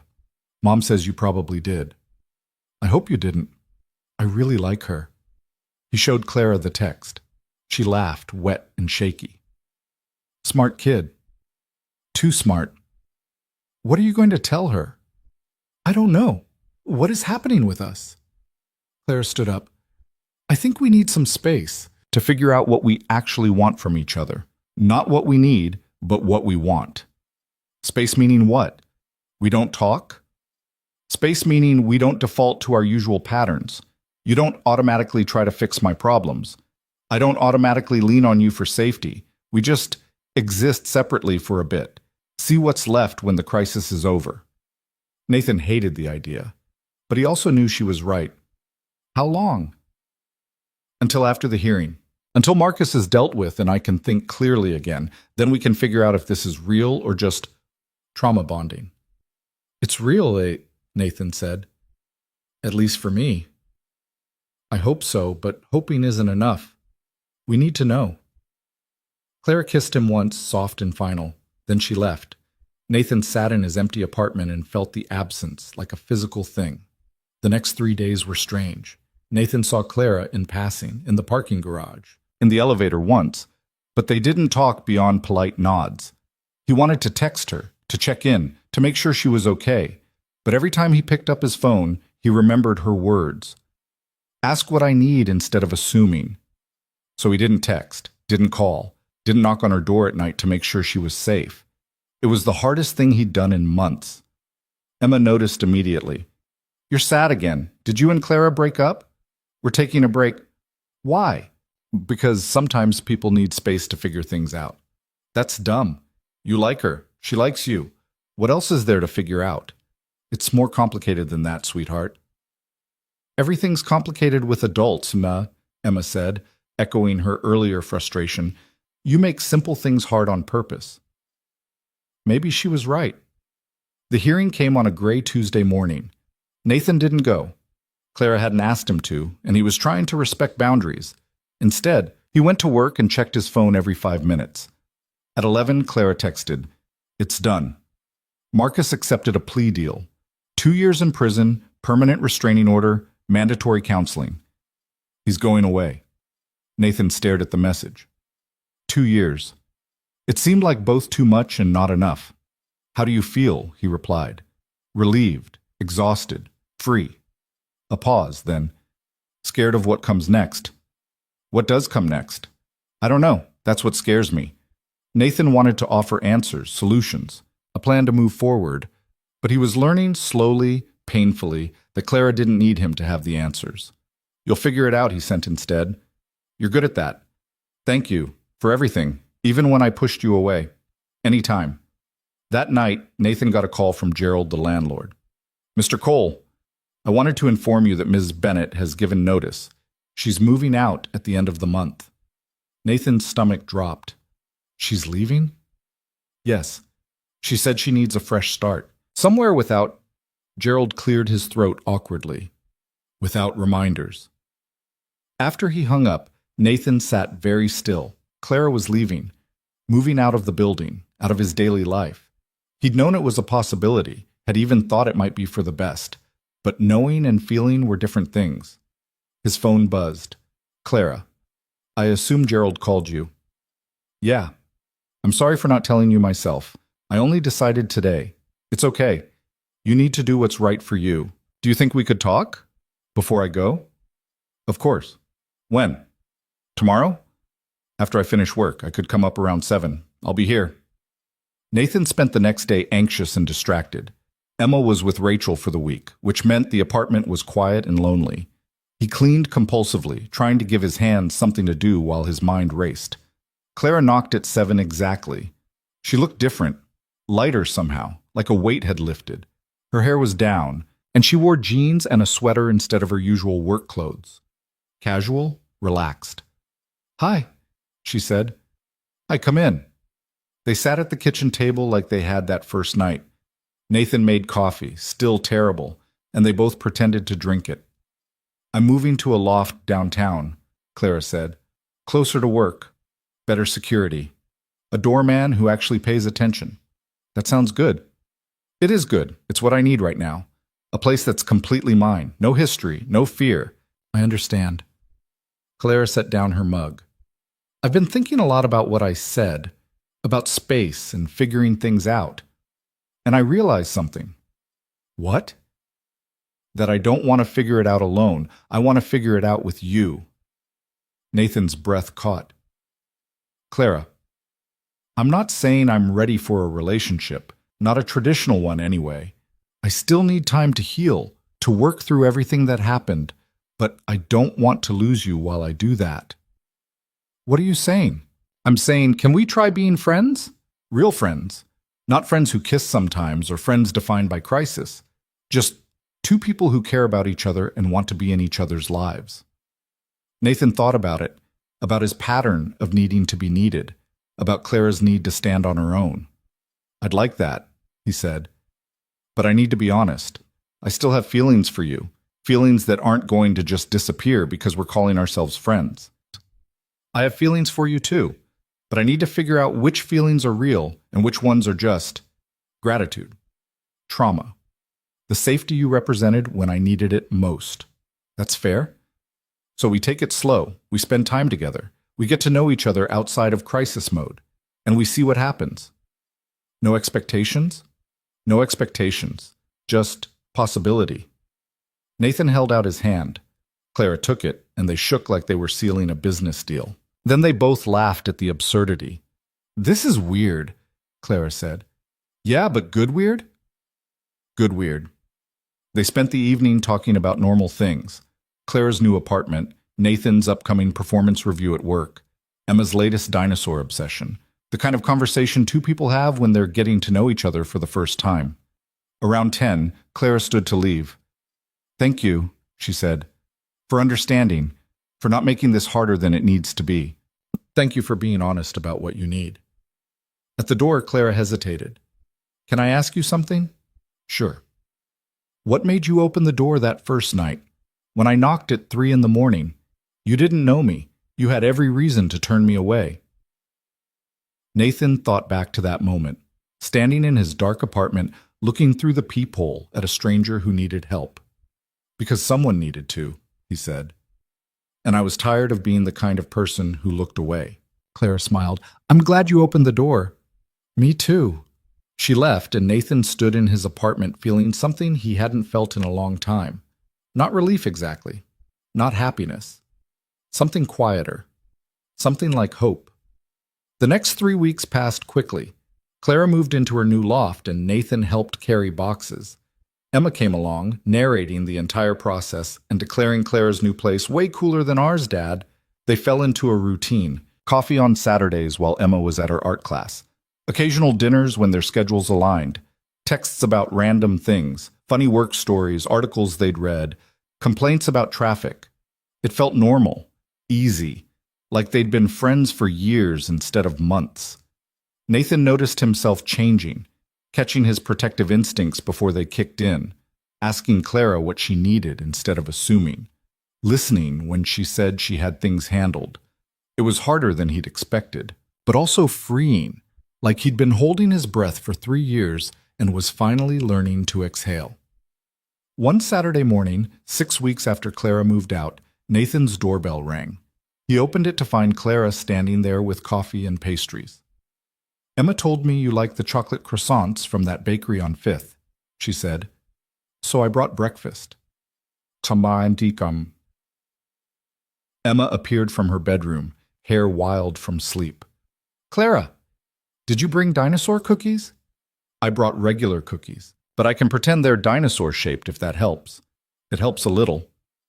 They ate breakfast together, Emma monopolizing the conversation with facts about pterodactyls. Nathan watched Clara engage with his daughter, asking questions, laughing at the right moments, taking Emma seriously, and felt something settle in his chest. After Emma wandered off to play, Clara turned to Nathan. "I've been doing a lot of therapy," she said. "Yeah?" "Yeah, working through the Marcus stuff, but also other things. Patterns I've had since I was a kid, ways I give away my power without realizing it." "That sounds hard." "It is. But it's also helping me understand something." "What's that?" Clara took his hand. "I've spent 6 weeks trying to figure out if my feelings for you are real or just trauma, and I finally have my answer." Nathan's heart started pounding. "And?" "They're real, complicated and messy, and definitely real." Clara smiled. "I don't just care about you because you helped me. I care about you because you're kind and patient, and you make terrible coffee. Because you let your daughter teach you about dinosaurs even though you clearly don't care. Because you're trying so hard to be better than you were." "Clara, I'm not saying I'm ready for everything. I'm still working through a lot. But I'm ready to try. If you still want to."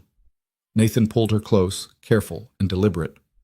"I want to. But I need you to know I'm still figuring things out too. Still learning how to be a partner instead of a protector. I'm going to mess up sometimes." "I know. I'll mess up too. We'll figure it out together." "Together," Nathan echoed. He kissed her, and it felt different than before. Less desperate, more certain, like they'd both chosen this instead of falling into it. Emma's voice came from her bedroom. "Are you guys kissing?" "Because that's gross, but also good because it means you're back together." Clara laughed against Nathan's lips. "Your daughter has excellent hearing and terrible timing." "I heard that," Emma yelled. They pulled apart, grinning like idiots. Nathan felt lighter than he had in years. Not because all the problems were solved, they weren't. Not because everything was perfect, it definitely wasn't. But because for the first time since his divorce, he was choosing someone, and someone was choosing him back.